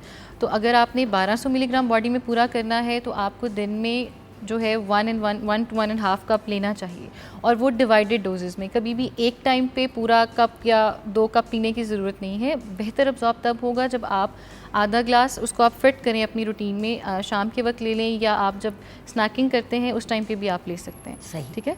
और इसी तरह से जो आपका है ग्लूटेन की या रोटी का हमारा स्टैंडर्ड साइज़ 7 इंचेस का हम उसे कंसिडर करते हैं, जो आपको इतनी सी, जी इससे छोटी थोड़ी सी, इतनी? आप एक सर्विंग जो है वो आपको अबाउट दिस मच। अब अब ये देखिए ना, इतनी सी रोटी, ये होती है चपाती, चपाती जो घरों में नॉर्मली बना Layers करती भी नहीं थी, हो, लेकिन लोगों हाँ। ने अब किया क्या है कि क्योंकि घर पे लोग, बहुत से लोग कहते हैं कि भाई तंदूर से मंगा लेते हैं, तो वो तंदूर से मंगाने के चक्कर में आपकी जो इतनी होनी चाहिए रोटी, वो आपकी इतनी बड़ी हो जाती है। अगर आपने खानी भी है वहाँ की रोटी तो यानी कि आधी लेनी है आपने, आधी तंदूर की रोटी मैक्सिमम। और प्रेफरेबली अगर आप जो है वो होल व्हीट की तरफ चले जाते हैं तो वो तो बहुत चक्की बेहतर के आटे option, की चक्की जो का वो आटा जो घर बेहतरीन में, है, हाँ क्योंकि जी। देखिए उसमें फाइबर भी है व्यूअर्स। तो आपके जहाँ पे सोजिश अगर थोड़ी हो भी जाती है तो क्योंकि वो आपके डाइजेस्टिव सिस्टम को ठीक रखता है तो वो चीज़ निकल भी जाती है without becoming too problematic. Exactly. अच्छा, इसके साथ साथ जिस तरह आपने एक बड़ी इंपॉर्टेंट बात की कि दूध जो है एक लिमिट में आपने इस्तेमाल करना है और ओवर द डे, तो इसी तरह पानी का इस्तेमाल भी, पानी का इस्तेमाल हम बड़ा गलत करते हैं। हम एक ही टाइम पे जितना पानी पीना होता है दिन का पी लेते हैं, जैसे कुछ लोग सुबह उठ के पी लेंगे जी जी। और फिर सारा दिन 2-4 घूंट लेके अपना दिन गुजारेंगे। ये भी तो नुकसानदेह अमल है ना। आपकी जो टोटल लिमिट है फॉर एग्जांपल 2.5 से 3 लीटर्स, ये लीटर आपने पूरे दिन में पीना है। 10 बट से ये 12 कि- ग्लास। हाँ जी, ओवरलोडिंग किसी भी चीज़ की नहीं करनी। रात के वक्त फिर उसमें ये भी इशू होता है कि अगर आप रात को सारा दिन से फ्री हो के आप रात को पानी पीना स्टार्ट करते हैं एक ही टाइम पे, तो फिर आपको यूरिनेशन का प्रोसेस भी ज़्यादा होता है, स्लीप डिस्टर्बेंसेस भी होती हैं। तो बिल्कुल। आप सिपिंग कर सकते हैं अपने आप को हाइड्रेट रखने के लिए, लेकिन प्रॉपर आप जो है वो उसी तरह से डिवाइड भाई देखिए, मैं तो हमेशा एक ही बात कहती हूँ कि भाई हर घंटे के बाद एक गिलास पानी पी लो, पूरा हो जाएगा और वो आपका पूरा हो जाएगा पानी। लेकिन अगर जब हम ये करते हैं ना कि सुबह उठ के लोग, अक्सर लोग कहते हैं जी मैं एक पूरा लीटर पानी का पीता हूँ, वो मेरा पेट वेट ये वो सारी चीज़ें साफ़ हो जाती है, बड़ी अच्छी चीज़ है। लेकिन अगर आपने सिर्फ सुबह के टाइम 1 लीटर पानी पी के फिर बाकी दिन में आपने 2 गिलास लिटरली घूंट घूंट करके पिए, तो वो आपको वो वाला नहीं देगा हाइड्रेशन। हाइड्रेशन का मतलब है हाइड्रेटेड सारा दिन रहना। मुंह पे भी तो पानी के छट्टे हम 3-4 दफ़ा दिन में डालते हैं ना, एक दफ़ा तो नहीं सिर्फ करते, ताकि हमारी स्किन फ्रेश लगे। तो उसी तरह बॉडी के लिए भी और इम्पोर्टेंट जो आप खाएंगी उसको हजम करने के लिए भी पानी चाहिए, ऑक्सीजन भी चाहिए और पानी भी चाहिए। और ये एलर्जीज बिगड़ती हैं जब आपकी पानी की मिकदार भी जिस्म में कम होती है। बिल्कुल। सो एंड में आप हमारे व्यूअर्स को क्या पैगाम देंगी डॉक्टर साहिबा? सबसे इम्पॉर्टेंट चीज़ ये है कि राइट टाइम पे अपना डायग्नोसिस होना चाहिए। बिल्कुल पाकिस्तानी पॉपुलेशन जो है वो बहुत डिले करती है और बीमारी जब बढ़ जाती है उस वक्त हॉस्पिटल्स का रुख किया जाता है, उस वक्त इलाज या उस वक्त डाइट का रोल बहुत कम रह जाता है।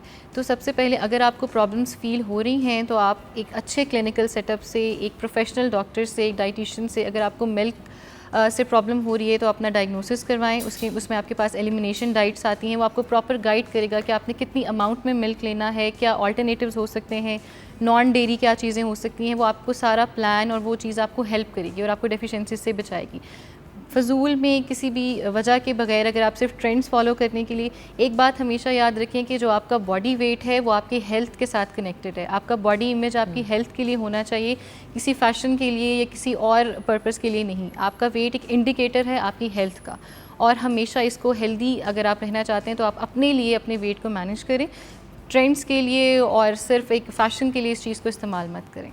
Thank you so much doctor साहिबा। इंशाल्लाह हम आपको ऑन एंड ऑफ तंग करते रहेंगे, क्योंकि मुझे आपसे बात करते हुए ये ख्याल आ रहा है कि हमें एक ज़रूर एट सम पॉइंट बात करनी चाहिए प्योर मल्टीविटामिन। बिल्कुल, कि भाई विटामिन, हर विटामिन कितनी मिकदार में, क्या है, कितनी सोर्स क्या है, कितनी हमें लेनी चाहिए। और ख़वातीन के लिए फ़र्क रिक्वायरमेंट होती है, मर्द के लिए फ़र्क होती है। अब जिस तरह आयरन हमारे मुल्क में फौलाद जिसे हम कहते हैं व्यूअर्स, उसकी कमी है, हर दूसरी औरत को है।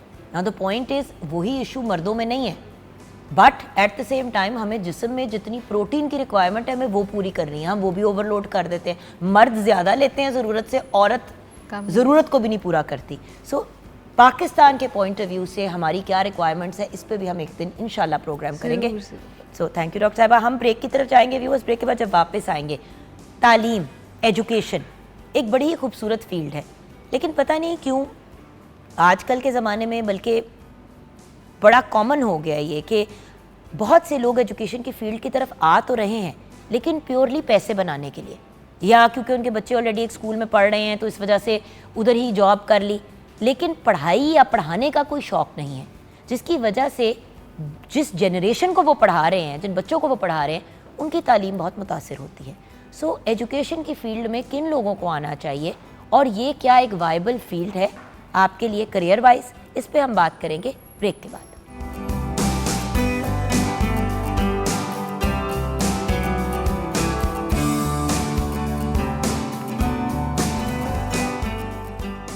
Welcome back from the break viewers. अब हम बात करेंगे तालीम की। आप कहेंगे ये शो हेल्थ और फिट और तालीम के बारे में ही होता है, लेकिन to be very honest, as a human being and then obviously as an anchor person, मैं अपनी पर्सनल जिम्मेदारी समझती हूँ कि जिस चीज़ की हमारे मुल्क में इस वक्त मेजर इम्प्रूवमेंट की ज़रूरत है और जिसके ऊपर काम भी किया जा रहा है on a very large scale also, वो है तालीम और सेहत। जिस मुल्क की सेहत का सिस्टम और तालीम का सिस्टम सीधा हो जाता है व्यूअर्स, 90% तो उस मुल्क के मसाइल वैसे ही ख़त्म हो जाते हैं। ये मेरा एक पर्सनल बिलीफ है। सो इसलिए एज एन एंकर भी मेरी कोशिश होती है कि टॉपिक्स भी उस तरह के लेके आएँ जिससे किसी को कोई तो फ़ायदा हो। अब जब हम तालीम की बात करते हैं व्यूअर्स, तो एजुकेशन की फ़ील्ड बड़ी ही खूबसूरत फील्ड है। जिस तरह डॉक्टर्स के बारे में हमेशा कहती हूँ कि अल्लाह मियाँ ने फ़रिश्ते भेजे होते हैं दुनिया में हमारे लिए, तो उसी तरह टीचर्स भी, असातिज़ा भी वो फ़रिश्ते हैं जो इस दुनिया में अल्लाह मियाँ भेजते हैं हमें गाइड करने के लिए, हमें सिखाने के लिए और कभी कभी हमारी मेन मोटिवेशन बनने के लिए, ज़िंदगी में कुछ भी अचीव करने के लिए। लेकिन अगर बुरा टीचर टकर जाए या ऐसा उस्ताद टकर जाए जो हमें डिस्करेज करता है या हमें बुरा महसूस कराता है या हमें एहसास कमतरी का शिकार कर देता है, नो डाउट व्यूअर्स, हर किस्म के बच्चे होते हैं, जिस तरह हर किस्म के इंसान दुनिया में होते हैं, बच्चे भी स्मॉल पीपल होते हैं, तो वेरियस डिफरेंट किस्म की पर्सनैलिटीज़ हैं, डिफरेंट एप्टीट्यूड्स हैं। ये तो अब साइंस ने भी प्रूव किया है कि हर बंदा मैथ्स की तरफ नहीं, हर बंदे का रुझान होता, हर बंदे का लैंग्वेज की तरफ रुझान नहीं होता, हर बंदे का आर्ट की तरफ रुझान नहीं होता। तो हर बंदे का अपना एक स्किल सेट होता है। बच्चे में उसकी सलाहियत को ढूंढना और उसको आगे लेके चलना भी एक उस्ताद की मेरे ख्याल से जिम्मेदारियों का हिस्सा होना चाहिए। लेकिन हमारे यहाँ पाकिस्तान में स्पेशली मैंने देखा है कि बहुत से लोग एजुकेशन की फील्ड में गलत वजह से आते हैं।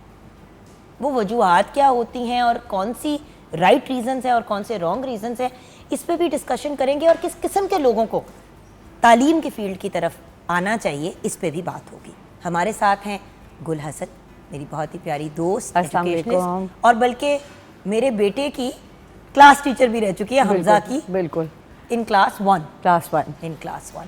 सो बात यह है कि गुल को मैंने कुछ अरसा पहले अप्रोच किया और मैंने कहा गुल, आई फाउंड दैट आपका एटीट्यूड सारे बच्चों के साथ डिफरेंट था। हर बच्चे के साथ आप उसके हिसाब से चलती थी, हर बच्चे के रंग में ढल जाती थी, और मुझे हमेशा ये बात बड़ी इंटरेस्टिंग और बड़ी प्यारी लगती थी। तो दैट्स वाई कॉन्टैक्टेड यू कि भाई शो पे भी आके बात करना। बिल्कुल। अब इसी तरह हमारे साथ तसद्दुक भाई हैं, a brilliant personality as a motivational speaker, तो इनको मैं बहुत फॉलो भी करती रही online, and then TV and media analyst भी हैं, स्पीकर एंड मॉडरेटर हैं वेरियस इंटरनेशनल नेशनल फोरम्स पे। तो हमने अगेन इनका भी passion to bring young people forward को देख के इनसे इनिशियली रब्ता किया, और जब भी हमने ऐसी किसी चीज़ पे बात करनी होती है तो तसद्दुक गिलानी साहब हमारे साथ होते हैं। अस्सलाम वालेकुम भैया। वालेकुम अस्सलाम। Welcome back. Thank you. And then of course the brilliant Amreen Askari, another member of a morning at home family, जिनके साथ हमारा अब बड़ा एक प्यारा और बड़ा एक स्ट्रॉन्ग ताल्लुक़ है। 20 साल का इनका एक्सपीरियंस है एजुकेशन की फील्ड से, एजुकेशनिस्ट हैं, कॉर्पोरेट ट्रेनर भी हैं और पेरेंटिंग एक्सपर्ट भी हैं। अस्सलाम वालेकुम अमरीन। अस्सलाम वालेकुम, thank you Jugan, thank you so much. So Amreen, आपसे ही बात का आगाज़ करते हैं, then will go down this way. Education या टीचर बनने, जो कहते हैं ना कि टीचर बन जाओ, चाहे लड़का हो या लड़की हो, अक्सर माँ बाप कख नहीं समझ आती थी, चल इन्ना लायक है गए तो इस फील्ड की तरफ ही आ जा। तो वो क्या रीजंस होते हैं जिसकी वजह से लोग एजुकेशन की तरफ आते हैं, राइट एंड रॉन्ग रीजंस? जी ma'am. Thank you so much Jugan. सबसे पहले आप इस वक्त आपने इस वक्त जो भी स्टार्टिंग में पॉइंट की, अक्सर मेरे पॉइंट्स होते हैं बहुत ज़्यादा कि टीचिंग एक वाहिद प्रोफेशन है जहाँ पे स्पेशलिस्ट लोग कम होते हैं और बाय चॉइस नहीं आते हैं। आप किसी भी अदर प्रोफेशन को देख लें, डॉक्टर्स इंजीनियर हैं, जब तक वो स्पेशलाइजेशन नहीं कर लेते वो नहीं उस फील्ड में जाते। बट हमारे यहाँ पर अनफॉर्चुनेटली टीचिंग जो ऐसा एक शोबा है जहाँ पे लोग बगैर किसी ट्रेनिंग के दाखिल हो जाते हैं। अब जब कि आप देखें कि आपने कहा कि जी क्या ज़रूरत होती है, क्या वजह होती है लोग एंटर हो जाते हैं, साफ सी बात है कि टीचिंग ऐसी चीज़ है जहाँ पे कोई मैट्रिक भी करे तो उन्हें लगता है कि अगर हमने कुछ पैसे कमाने हैं या हमारे पास फ्री टाइम है, अगर हमने कुछ करना है तो हम इधर चले जाते हैं इंस्टेड कि हम किसी और प्रोफेशन की तरफ जाएं। अब होता यह है कि स्कूल्स की भी एक, अगर मैं कहूँ कि क्या कहना चाहिए कि उनको इस तरह से हायरिंग नहीं करनी चाहिए जब तक वो ये देख लें कि इनका एक्सपीरियंस वाकई में इसके अंदर है कि नहीं है। हमारे यहाँ पे हायरिंग भी बिला देखे उसको उसका डेमो लिए या उसको एक्सपीरियंस के बगैर ले लिया जाता है। इसकी वजह से नुकसान किस पे हो रहा है? हमारे बच्चों पे। टीचर को बिल्कुल एक्सपीरियंस नहीं है कि बच्चों को डील कैसे करते। जैसे आपने कहा कि हर बच्चे का कैलिबर एक जैसा नहीं होता, हर एक की कैपेसिटी नहीं होती। कोई मैथ्स में अच्छा है, किसी का वैसे दूसरी एक्टिविटीज़ में वो बहुत आगे होते हैं, लेकिन हम उनको जज करते हैं बाय नंबर्स कि अगर उसके इतने मार्क्स आ गए हैं तो बच्चा ब्रिलियंट है, अदरवाइज़ नहीं है। और टीचर ने भी क्राइटेरिया बना लिया कि बच्चे वही ब्रिलियंट है जो मार्क्स अच्छे ले रहे हैं। अब वो ये नहीं देख रहे कि उनका लर्निंग प्रोसेस क्या है, वो किस तरह लर्न करें। हो सकता है वो 5 से 10 मार्क्स ले रहे हों, ये उनकी इंप्रूवमेंट है और वो भी टीचर्स की वजह से आती है। लेकिन इस चीज़ को टीचर अडॉप्ट कर ही नहीं रही है। टीचर ने इस प्रोफेशन को बिल्कुल ऐसे ले लिया। जैसे मेरे पास रिसेंटली एक टीचर, तो मैं नहीं कहूँगी, मदर आई, उन्होंने कहा जी मेरे पास, मुझे लगा कि टाइम बहुत होता है, मैं टीचिंग की तरफ आ जाऊँ। मैंने कहा आप टीचिंग की तरफ आ जाए, क्या आपका प्रीवियस को एक्सपीरियंस है? कहती नहीं, मैं बच्चों को घर में पढ़ा लेती हूँ, इसलिए मुझे पता है कैसे पढ़ाते हैं। अब यू सी व्यूअर्स, इस स्टेटमेंट में इतनी प्रॉब्लम्स हैं कि किधर से इसको उठाना शुरू करें। जी तसद्दुक भाई इसी बात को यहीं से पिक करते हैं, जैसे कि उन्होंने कहा, बट इट्स ट्रू। ख़वातीन अक्सर ये कहती हैं कि भाई बच्चे सुबह स्कूल गए हुए होते हैं, हस्बैंड ने कहा है कि भाई जिस टाइम बच्चे नहीं होते उस वक्त तुमने कुछ करना है तो कर लो, तो मैंने सोचा मैंने टीचिंग की तरफ बच्चों को पढ़ाना शुरू कर दिया। और ऐसे ही ख़वातीन अक्सर जो हैं वो अर्ली ईयर्स के बच्चों को पढ़ा रही होती हैं, जो बिल्कुल अपनी पढ़ाई की जर्नी को स्टार्ट कर रहे होते हैं, और बेड़ा गर्क वहीं से होता है। जब क्योंकि फाउंडेशन, जिस घर की नींवें कमज़ोर होंगी वो घर किस तरह खड़ा रहेगा। बिल्कुल सही। बेसिकली ऑब्जेक्टिव देखा जाए ना तो यहाँ ख़राबी ऑब्जेक्टिव में है। ऑब्जेक्टिव ये है कि हमने एकेडमिक्स को ठीक करना है, हमने बच्चों को नंबर दिलाने हैं, इसमें कॉम्पीट करना है। तो मेरे तो ख्याल में जिसको हम एजुकेशन कह रहे हैं आजकल, वो बेसिकली एकेडमिक्स है। एजुकेशन तो देखें ना, एक पूरा एक तर्ज़ ज़िंदगी है। आपका एटीट्यूड है, आपका एप्टीट्यूड है, आपने उठना बैठना कैसे है, आपने बात कैसे करनी है, बड़े से किस तरह मिलना है, छोटे से कैसे शफकत करनी है। It's a life style. तो जो हम बात करते हैं, जिसको हम एजुकेशन कहते हैं, वो बेसिकली एकेडमिक्स है कि इस बच्चे ने किस नंबर पे आना है और फिर उसके बाद उसने किस शोबे में जाके पैसे कमाने। This is simple thing. जो आपने बात की ना, मुझे बड़ा अच्छा लगा, वो ये था कि आप आर्मी में जाते हैं ना, तो एक एप्टीट्यूड टेस्ट होता है, एक क्वालिफ़िकेशन आपकी देखी जाती है, आपकी अप्रोच देखी जाती है कि आप फिट होते हैं उस माइंडसेट में कि नहीं होते। टीचिंग एक वाहिद प्रोफेशन है जहाँ पे कोई एप्टीट्यूड नहीं, कोई स्क्रीनिंग नहीं है आपकी। मेरा ख्याल है अगर मैं सेलेक्ट करूँ, आपको पता है ये हायरिंग हम बहुत करते हैं, तो मेरे ख्याल में वाहिद क्राइटेरिया पॉजिटिविटी होना चाहिए टीचर का, कि वो कितना पॉजिटिव है, कितना बच्चे को उसके अंदर जो छुपी सलाहियतें हैं उसको किस तरह से इन्हांस कर सकता है। जैसे अभी आपने बात चंद लम्हे पहले की कि मैथमेटिक्स की टीचर ने आपको डीमोटिवेट किया, डिस्करेज किया।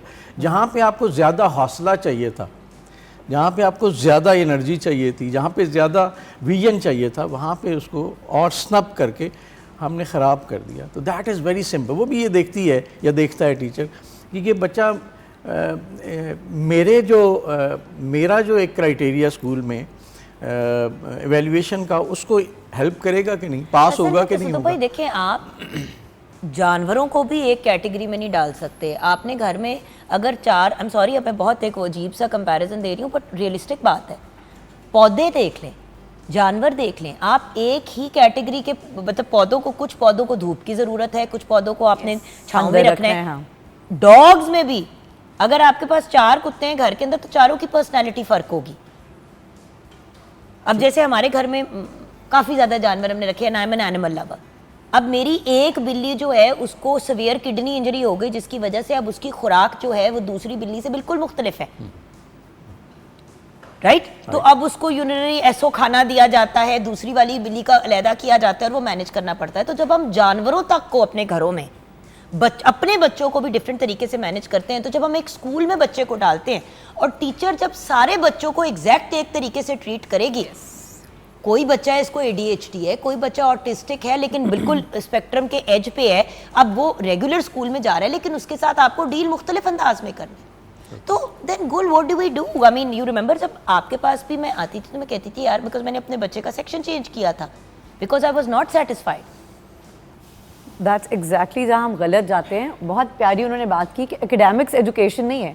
एक टीचर जो है वो एक बच्चे को मोल्ड कर रही है, उसकी पर्सनालिटी पे काम कर रही है, उसकी ग्रूमिंग कर रही है। आप उसको एथिक्स सिखा रहे हो, आप उसको एटिकेट सिखा रहे हो। नंबर वो उसके बाद अमरीन ने वो बात की कि माँ आ गई कि जी मुझे पढ़ाना आता है। आपको ABC पढ़ानी आती है, आपको टेक्निक्स नहीं पता कि उस बच्चे की पर्सनैलिटी को हमने साइमल्टेनियसली ग्रूम करना है, उसको कैसे ग्रूम करना है।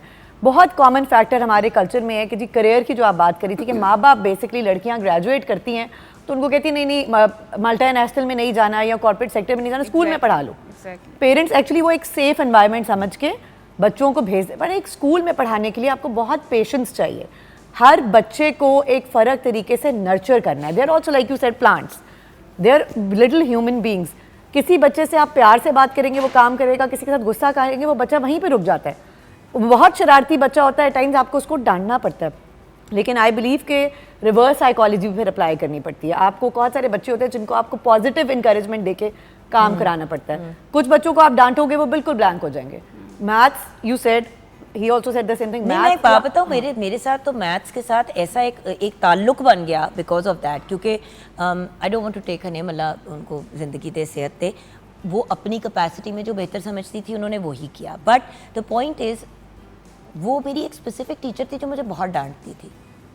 हुआ ये कि जैसे ही मैथ्स की क्लास की बेल बजती थी, ठंडे पसीने, हाइपर वेंटिलेशन, मुझे ऐसे लगता था जैसे मेरा सांस रुक जाएगा, एंजाइटी होती थी ना, एंजाइटी होनी शुरू हो जाती थी और इनएविटेबली उस क्लास में मेरी बेइज्जती होती थी। एंड द पॉइंट इज, एक पॉइंट ऐसा आ गया गोल कि मैं क्लास से पहले और क्लास के बाद ज़ारो कतार बाथरूम में जाके स्टॉल बाथरूम का बंद करके धाड़े मार के रोती देखो थी जोगन, मैं कहाँ फंस गई हूँ और ये मेरे साथ क्यों हो रहा है, और क्या मैं इतनी स्टूपिड, इतनी डफर, मतलब मैं अपने लिए इतने बुरे अल्फाज यूज़ करती थी अपनी ज़ात के लिए, क्योंकि वो अल्फाज मेरे लिए यूज़ किए जा रहे होते थे क्लास में। अब अगर टीचर ने कह दिया और कर दिया बिस, तो आगे से स्टूडेंट्स भी तो अपना, फिर स्टूडेंट भी तो अपना हिस्सा डालते हैं। बट जो टीचर्स कह रही है ना, बच्चे उनको बहुत सीरियसली लेते हैं। But you are a mother yourself, as a mother also I can identify, जैसा मेरे 2 बच्चे हैं कि मेरी जो बेटी है वो रोट लर्निंग नहीं कर सकती, उससे नहीं, बेटा हमजा एक मेरा मिनट नहीं में- ऐसा।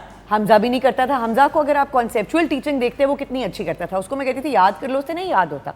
सो आपको हर बच्चे को, उन बच्चों के लिए फिर आपको फ्लैश कार्ड्स बनाने पड़ते हैं, डिफरेंट टेक्निक्स अप्लाई करनी पड़ती हैं। और वो आप लोग सारे हम वाकिफ़ हैं, एक टर्म है इंडिविजुअल एजुकेशन प्लान। हर बच्चे को आपको एक इंडिविजुअलाइज तरीके से पढ़ाना लेके ज़रूरी है। लेकिन आप लोग भी तो यहाँ पे बैठे हैं, तो आप तीनों से अब मैं ये जानना चाहूँगी, preen I start with you, कि आप क्यों इस फील्ड की तरफ आई, आपका वाई क्या था? देखिए बड़ी दफ़ा हम आते भी इस रीज़न के लिए ही हैं कि बच्चे चच्चे वटेवर, हाँ। बट वो एक चीज़ डिफरेंट हो जाती है ना, it changes into something else then. क्योंकि हम लोगों के जनरेशन में तो यही हुआ ना कि इसी वजह से ज़्यादातर हम में से आए, लेकिन जिनको इंटरेस्ट था, जिनको शौक था, आज उनका 20-20 साल का एक्सपीरियंस है। तो आपकी स्टोरी कहाँ से शुरू होती है? देखिए मेरा भी अपना बहुत ज़्यादा इंटरेस्ट रहा, और सबसे ज़्यादा इंटरेस्ट रहा कि मुझे बच्चों की पर्सनैलिटी और उनके माइंडसेट पे काम करना पसंद था। और वो चीज़ सबसे पहले मैंने स्टार्ट की थी अपने बच्चों से। मेरे जो पहले स्टूडेंट रहे वो मेरे अपने बच्चे ही रहे, कि जिनको मैंने जब पढ़ाना शुरू किया तो मुझे उनकी डिफरेंट, कहते हैं ना कि तरह से नज़र आए बच्चे, कि मैं किस तरह से उनको ट्रीट करती थी और क्या उसका रिजल्ट आता था। अगर मैं पढ़ा रही हूँ तो अगर मैं उनको डर के पढ़ा रही हूँ, डांट के पढ़ा रही हूँ, तो उसका क्या इम्पैक्ट होता था। उससे पहले अगर चले जाए तो मुझे अपना चाइल्डहुड याद आता है कि मैं आई वॉज वन ऑफ दो स्टूडेंट वॉज वेरी शाय, जिसको आंसर भी आता था तो उसका हाथ खड़ा नहीं होता था। सो मेरा दिल उससे ही करता था कि मेरे टीचर को आई विश के पता हो कि मुझे आंसर आता है, लेकिन एक खौफ के बिना पे मैं वो हाथ नहीं उठाती थी। समहाउ मेरे टीचर्स ने ही बेसिकली मेरे ऊपर काम किया, मेरे इंग्लिश के टीचर ने काम किया, जैसे आपने कहा मेरे मैथ्स के टीचर ने मुझ पर काम किया, मेरे अंदर कॉन्फिडेंस आ गया कोई बात नहीं कि यू कैन डू इट। ये चीज़ जब मुझे बहुत ज़्यादा हो कि नहीं I have to do something in life, तो मैंने ये बाय चॉइस ही प्रोफेशन अपनाया था। और सबसे ज़्यादा जो मैंने काम किया है वो बच्चों की पर्सनैलिटी के ऊपर किया है। मैंने उनको ये मोटिवेट हमेशा किया कि it's okay, you can make mistake, कोई बात नहीं है, बट द थिंग इज़ कि जो best thinking you are participating, ये सबसे अच्छी। टीचर की तरफ से अगर आपकी ये इंकरेजमेंट चली जाती है तो बच्चा आपसे कनेक्ट भी होता है और आपको रिजल्ट्स भी देता है। सही। तो आपकी मोटिवेशन थी initially your children, yes, and then वहाँ से फिर आपने क्या किया? Then you joined the school? I joined the school. मैंने सबसे पहले छोटे स्कूल से स्टार्ट किया था, और मैं एज अ वहाँ पे पब्लिक स्पीकर टीचर लगी थी, पब्लिक स्पीकिंग, क्योंकि मैं खुद भी आई वॉज वेरी शाय और मुझे आगे लेके आने वाले मेरे पेरेंट्स थे। सो मेरे जो प्रिंसिपल ने कहा कि कैन यू डू दिस, क्या आप पब्लिक स्पीकिंग करा सकते? मैंने कहा यस आई कैन। और जिस तरह से मैंने उनकी पर्सनैलिटी पे काम किया कि फियर को कैसे ख़त्म करना है, how you have to face the world, आप बच्चों आई कांटेक्ट कैसे करते हो, आपकी बॉडी लैंग्वेज क्या होनी चाहिए, आप कैसे खड़े होकर बात कर सकते हो, उस चीज़ ने कहते हैं ना स्टेप बाय स्टेप मुझे वो चीज़ आगे लेके आई। जब मैं सब्जेक्ट टीचर बनी तो उस वक्त भी मुझे था कि सब बच्चे एक कैलिबर के नहीं हैं। ये आइडिया मुझे बहुत पहले हो गया था कि हम हर एक को एक तरह से ट्रीट नहीं कर सकते हैं, हर एक को आपको डिफरेंट तरीके से ही आगे लेकर जाना होता है। Exactly. लेकिन स्कूल का एक प्रेशर होता है, वो प्रेशर होता है कि जो आपने करिकुलम कंप्लीट कराना है, और जो टीचर मेनली जो काम कर रही हैं वो सिर्फ करिकुलम के काम कर रही हैं कि हम करिकुलम कंप्लीट करा दें। उसके अलावा पर्सनैलिटी डेवलपमेंट क्या है, आप सब बच्चों को कैसे आगे लेके जाते हैं, उनसे कनेक्ट कैसे होते हैं, आप उनकी तरबियत कैसे कर सकते हैं, ये फैक्टर्स कहीं ना कहीं ख़त्म होते जा रहे हैं। अब मज़े की बात यह है कि इन्होंने अभी स्टोरी आपने अमरीन बताई कि एक आई खातून और उसने कहा कि मैं बच्चों को पढ़ाती हूँ तो मैं पढ़ा Yes. लूँ। आपने भी ऐसे ही स्टार्ट किया, लेकिन आपकी मोटिवेशन फर्क मेरी थी। motivation किसी different थी। व्यूअर्स अमलों का दारोमदार नियतों पर है। नियत पर। नियत क्या है? एजुकेशन की फील्ड आपको इंटरेस्टिंग लगी और आपका जी चाहा कि जैसे आपके बच्चे हैं, और क्योंकि सबके बच्चे साझे हैं और इससे आप एक इनकम भी अर्न कर सकते हैं। देखिए ऑब्वियसली व्यूअर्स, कोई भी किसी भी फील्ड की तरफ आता है, रोजी रोटी तो फिर भी कमानी होती है ना, सिर्फ बंदा शौकिया फनकार तो नहीं होता। लेकिन उसके अंदर हमें एक ये भी चीज़ याद रखनी चाहिए कि आपकी मोटिवेशन क्या है। यहाँ पे हमें ब्रेक की तरफ जाना है। ब्रेक के बाद जब वापस आएंगे तो तसद्दुक़ भाई आपकी भी स्टोरी के obviously you are doing everything else, but आपका एक बड़ा स्ट्रॉन्ग कनेक्शन है विद एजुकेशन। आपका अपना काम तो चल रहा है, तो एजुकेशन क्यों? एंड देन कुल यू ऑल्सो क्यों इस तरफ आए? क्योंकि देखिए लोगों की मोटिवेशन जब अंडरस्टैंड करते हैं तो तब हमें समझ आती है कि राइट एंड रॉन्ग रीजंस में डिफरेंस क्या है। तो ब्रेक के बाद हम ये डिस्कशन कंटिन्यू करेंगे।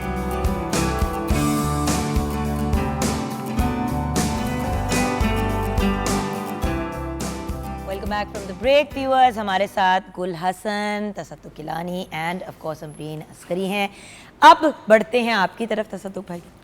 बहुत सी ख़वातीन में जो हमने एक लड़का बिठा दिया आज, हम चार, हमारे एक भाई। तो ये बताइए कि आपका अब देखिए आपका एज अ मीडिया एनालिस्ट बाकी सब चीज़ें तो चल रहा है काम, एजुकेशन की तरफ आपका रुझान कैसे हो गया? अच्छा, बेसिकली ना मुझे लगता है मेरे अंदर एक उस्ताद छुपा बैठा है बड़े अरसे से। ये तो मैं भी आपको अच्छा, मैंने कहूँगी, कभी आपके से- अंदर एक उस्ताद भी नहीं, आपके अंदर एक उस्तानी है जो इसके अंदर बहुत बड़ी है। तो आपके अंदर भी ना कभी कभी मुझे उसके जरासीम नजर आते ऐसे ही हैं। है। तो मैंने कभी इसको प्रोफेशन नहीं बनाया। मैं जब स्टूडेंट था तब भी बच्चों को पढ़ाता था, मतलब मेरे क्लास वाले भी मुझसे पढ़ते थे। anyway, तो मैं समझता होता हूँ कि पढ़ाने से ना अपना सबक पक्का हो जाता है। और दूसरी बात ये थी कि जब मैं गवर्नमेंट सर्विस में गया तो वहाँ हमारे पास ना एक ट्रेनिंग इंस्टीट्यूट था, तो उन्होंने कहा जी वॉलंटियर्स कुछ आ जाएँ जो बच्चों को पढ़ाना चाहते हैं, पैसे नहीं मिलेंगे एक्स्ट्रा, वही है। आपने कहा पैसे नहीं मैंने कहा, मिलेंगे, मसला ही कोई नहीं। मैं जरूर आऊंगा इस फील्ड में, क्योंकि मेरी तो जिंदगी का मिशन ये है कि मैंने लोगों के लिए आसानी पैदा की। अच्छा, मैंने वहाँ 1 साल जुगन पढ़ाया ये कि मुझे नहीं पता मैंने कैसे किया, बहुत उस वक्त अर्ली एज होती है, आप इतना थॉट प्रोसेस आपका मेच्योर नहीं हुआ, लेकिन मैंने ये किया कि 40 मिनट्स की शायद क्लास होती थी, तो मैंने सोचा मैं 10 मिनट्स ना लाइफ स्किल्स पे बात करूँ। ये जो बच्चों की एटीट्यूड प्रॉब्लम जो मैं समझता हूँ ठीक नहीं है, बच्चे को इससे मुझे ऐसे नहीं करना चाहिए, तो इस तरह की चीज़ों पे बात करता हूँ। अच्छा, वो 10 मिनट ना बड़े यानी मैंने देखता था कोई आई कांटेक्ट बच्चों का ना लूज़ नहीं होता था, बिल्कुल तवज्जो से सुन रहे होते। अच्छा, वो साल के बाद ना मुझे अपनी टीम बनानी थी, तो उनमें से कुछ लोग मुझे चाहिए थे, तो उसी इंस्टीट्यूट से मैंने जो भी मुझे पसंद आए इंटरव्यूज़ किए, 8-10 लोग सेलेक्ट किए, जो कि उन लोगों ने ना मेरे साथ, मैंने दिन रात उन्हें काम कराया, सरकारी नौकरी में रगड़ के रखा, उन्होंने कभी चूँ भी नहीं की, ठीक है ना। तो वो इंस्पायर्ड एटीट्यूड होता है जब आप किसी से वाकई किसी को ना आप गुरु मान लेते हैं, जब आपने दिल से कोई किया होता है, पैशन होता है आप। तो अब फिर ये हुआ कि जब नॉर्मल प्रोफेशन के साथ साथ फिर ये मोटिवेशनल टॉक्स, पॉइंट ये था कि ये हर बंदा क्यों 50 साल धक्के खाए, जूते खाए, टकरें खाए और फिर कहे अच्छा अब मुझे ये करना चाहिए, वाई नॉट कि उसे कोई बताया कि यार तुम इधर ना थोड़ा सा ऐसे कर लो। अभी जैसे डॉक्टर साहब आई हुई थी आपसे पहले, हम बात कर रहे थे और मैंने यही कहा कि अब इस स्टेज पे और अब इस एज पे मैंने सीख लिया है कि भाई फैट डाइट्स नहीं करनी। तो जो मैंने बेड़ा गर्क अपना कर लिया वो तो मैंने कर लिया ना, I am sorry, Gul is a witness to this. हम दोनों ने बड़ी फैट डाइट्स और स्टूपिड चीजें की अपनी जात के साथ, और हम आपस में मशवरे भी करते थे, बट द पॉइंट इज क्यों? क्योंकि मिसगाइडेड मिसाइल की तरह निकले हुए थे। जो कहता था कीटो कर लो, कीटो कर लिया, एटकिंस का एटकिंस कर ली, साउथ पिच का जो था केले वाली डाइट, गंजे हो गए। मतलब तो नहीं, देखो यार बात यही है ना, हर चीज बिल्कुल सही कहा कि हर चीज धक्के चपेड़े खा के क्यों सीखें। इसलिए क्योंकि गाइड करने वाला मैंने कोई एक नहीं है। चीज़ उसमें ऐड करनी है, बड़ा अच्छा मैसेज है मेरे ख्याल में, कि हमें ज़िंदगी की हर स्टेज पे ना बच्चों को भी सिखाएं, they should have a mentor. Mentor जो है ना वो ज़रूरी नहीं है कि वो आपका टीचर हो और या वो आपका सुपरमैन ऑफिसर। स्पाइडरमैन होना जरूरी नहीं हाँ। है, ये भी बता दें। मेंटोर वो होता है जो कि हेलीकॉप्टर पे जैसे बंदा बैठा है ना और उसको बहुत सारी चीज़ें नज़र आ रही, वो कहता है यार इंजीनियरिंग इधर मुड़ जाओ ज़रा, नहीं आगे से ऐसे है, वो खड्डा है। So you should have somebody who should lead you, guide you towards life. और मेरे ख्याल में ज़िंदगी सीखना सबसे मुश्किल है और सबसे इम्पॉर्टेंट। हमने बहुत कुछ सीख लिया है सवाई जीने के, तो बच्चे को अगर वो तर्ज़ ज़िंदगी आ जाए, जीना आ जाए, सोचने का ढंग आ जाए, तो वो इम्पॉर्टेंट है। तो हमें ज़रूरी नहीं है हम किसी स्कूल में खड़े होकर पढ़ाएं जुगन, आपके आसपास जब 4 लोग इकट्ठे हो जाए ना, आप कर ही रहे हैं। एक मोटिवेशनल स्पीकर क्या करता है, एक बात मैं ज़रूर कहूँगी गुल, मुझे लगता है कि motivational speakers and life coaches इसलिए इतने ज़्यादा उभर के बाहर आए हैं क्योंकि जो घरों में हमारे मोटिवेशनल स्पीकर्स होते थे, घर का कोई बड़ा नाना नानी दादा दादी, वो सिस्टम्स भी ख़त्म हो गए। आपने कहा ना जिसकी एरियल विजन है, तो वो तो उसी की होगी ना जिसका लाइफ एक्सपीरियंस है। एक बात, दूसरा, स्कूलों में जो टीचर्स होते थे, अब जैसे कि मैं अब हमेशा टीचर आंटी शादी की बात करती हूँ, अब जब तारीफ़ की बात है तो मैं नाम लेके करूँगी। अल्लाह उनको जन्नतुल फिरदौस में आला तरीन मकाम अता फरमाए। मैं नहीं, हज़ारों लड़कियाँ ग्रामर स्कूल की पढ़ी हुई आज भी उनको दुआएं देती हैं क्योंकि आंटी शादी हमें इनकरेज करती थी। आज कहीं उनकी बेटी तानिया नज़र आती है तो उसको गले जप्फी जाके मैं मारती हूँ क्योंकि मैं उनको इतना मिस करती हूँ।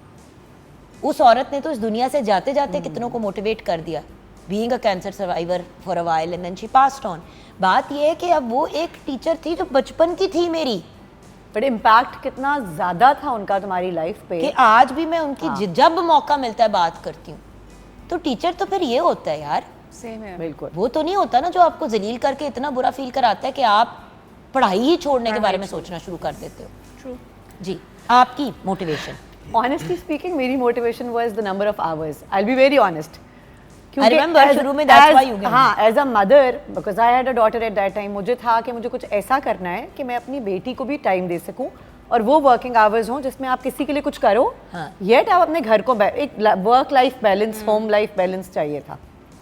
When I got into the system, then I realized कि यहाँ तो बड़े गलत लोग हैं. I mean, people didn't have the vision, people didn't have the passion. फिर अब इतने 20 साल हो गए ये काम करते हुए, तो ऑब्वियसली वो एक पैशन अंदर से निकला, वो अंदर की जो तुम कह रही बहुत बड़ी उस्तानी है, वो एक्चुअली देन आई रियलाइज कि यही तो करना था. एंड देन फिर अब तो इसके अलावा कभी सोचा ही नहीं कुछ और करने का. अब तो उठती है आंख तो भाई बोला आज क्या पढ़ाना है, आज क्या कराना है. एंड अब हमजा को देख लो, they were my first time teaching, I started with them, I think दूसरा साल था मेरा. अब वो यूनिवर्सिटी चले गए. So I mean that's a huge achievement और माशाल्लाह ये 18 years of experience. Yeah, exactly. हमारे मतलब वही बात है ना कि उसी ग्रुप में से मेरा बेटा जो है वो वेस्टर्न गया क्योंकि उसको यही था कि मैंने उसी कॉलेज जाना है जहाँ मामा वो तो गए. एक मैंने legacy कहा, follow बाप करनी की थी ना तरह माँ की. प्रिंसटन येल चला जा, तेरी मेहरबानी है, I am not the person to get. अच्छा हमारा एक चला गया येल, बाकी दोनों के भी अच्छी यूनिवर्सिटीज में दाखिले हो गए. ग्रुप था 4 दोस्तों का. सो व्यूअर्स, बात ये है कि अच्छे टीचर बच्चों को मिल जाए तो जिंदगी बन जाती है और पूरी एक गलत जिंदगी बन जाती है. आपकी जिंदगी खराब कर देता है. ये चीजें जब मैंने देखी ना, फिर मैंने कहा okay this is where I am going to stay.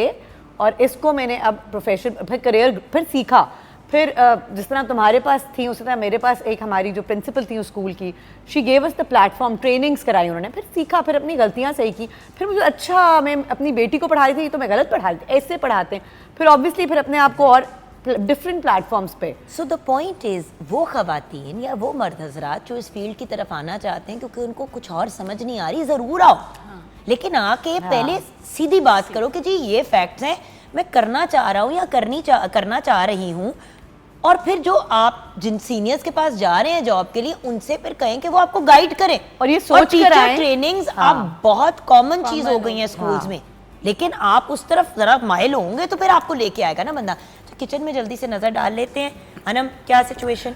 Ji, spinach lasagne जो है रेडी हो गया. मैंने उसके साथ पोटैटो वेजीज को सर्व किया. आप एक प्लेटर में लजानिया का एक पीस रखकर उसके साथ जो है ऑन साइड आप वेजीज भी सर्व कर सकते हैं. अच्छा, मेरी रिकमेंडेशन दो एज अ पेरेंट, आपने स्पिनच लजानिया का अगर पीस रखा तो साथ में आप थोड़ी सी स्टीम्ड वेजिटेबल्स रखते हैं या थोड़ी सी टॉस हुई वेजिटेबल्स रखते हैं.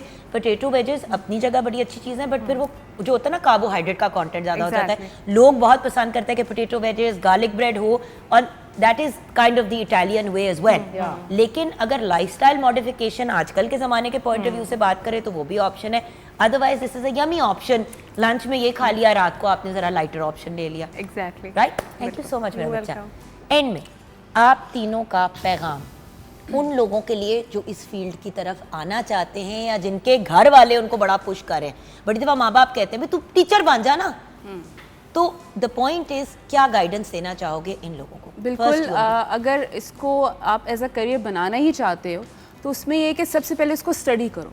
अपने आप को 3 मंथ्स दो. जैसे मैंने कहा कि मदर आई थी तो उसके बाद मैंने उनको ये कहा कि आप अपने आप को 3 मंथ्स दो, इसको स्टडी करो, कोई ट्रेनिंग लो. यहाँ पे अभी बहुत से ऐसे अकेडमीज़ हैं कि जो टीचर्स ट्रेनिंग दे रहे हैं, जो आपको बता रहे हैं कि आपने टीचिंग आगे कैसे करनी.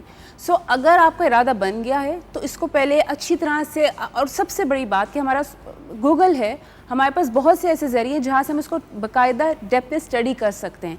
लेसन प्लानिंग क्या है, बच्चे को डील कैसे करना है, क्योंकि आपके मिक्स एबिलिटी स्टूडेंट्स होते हैं. अगर आपको, क्योंकि ये प्रोफेशन हाली प्रोफेशन नहीं है, ये फ्यूचर है, आपके हाथ में बच्चे का फ्यूचर है और आपसे ही इंस्पायर होकर आगे लाइफ में कुछ करेगा.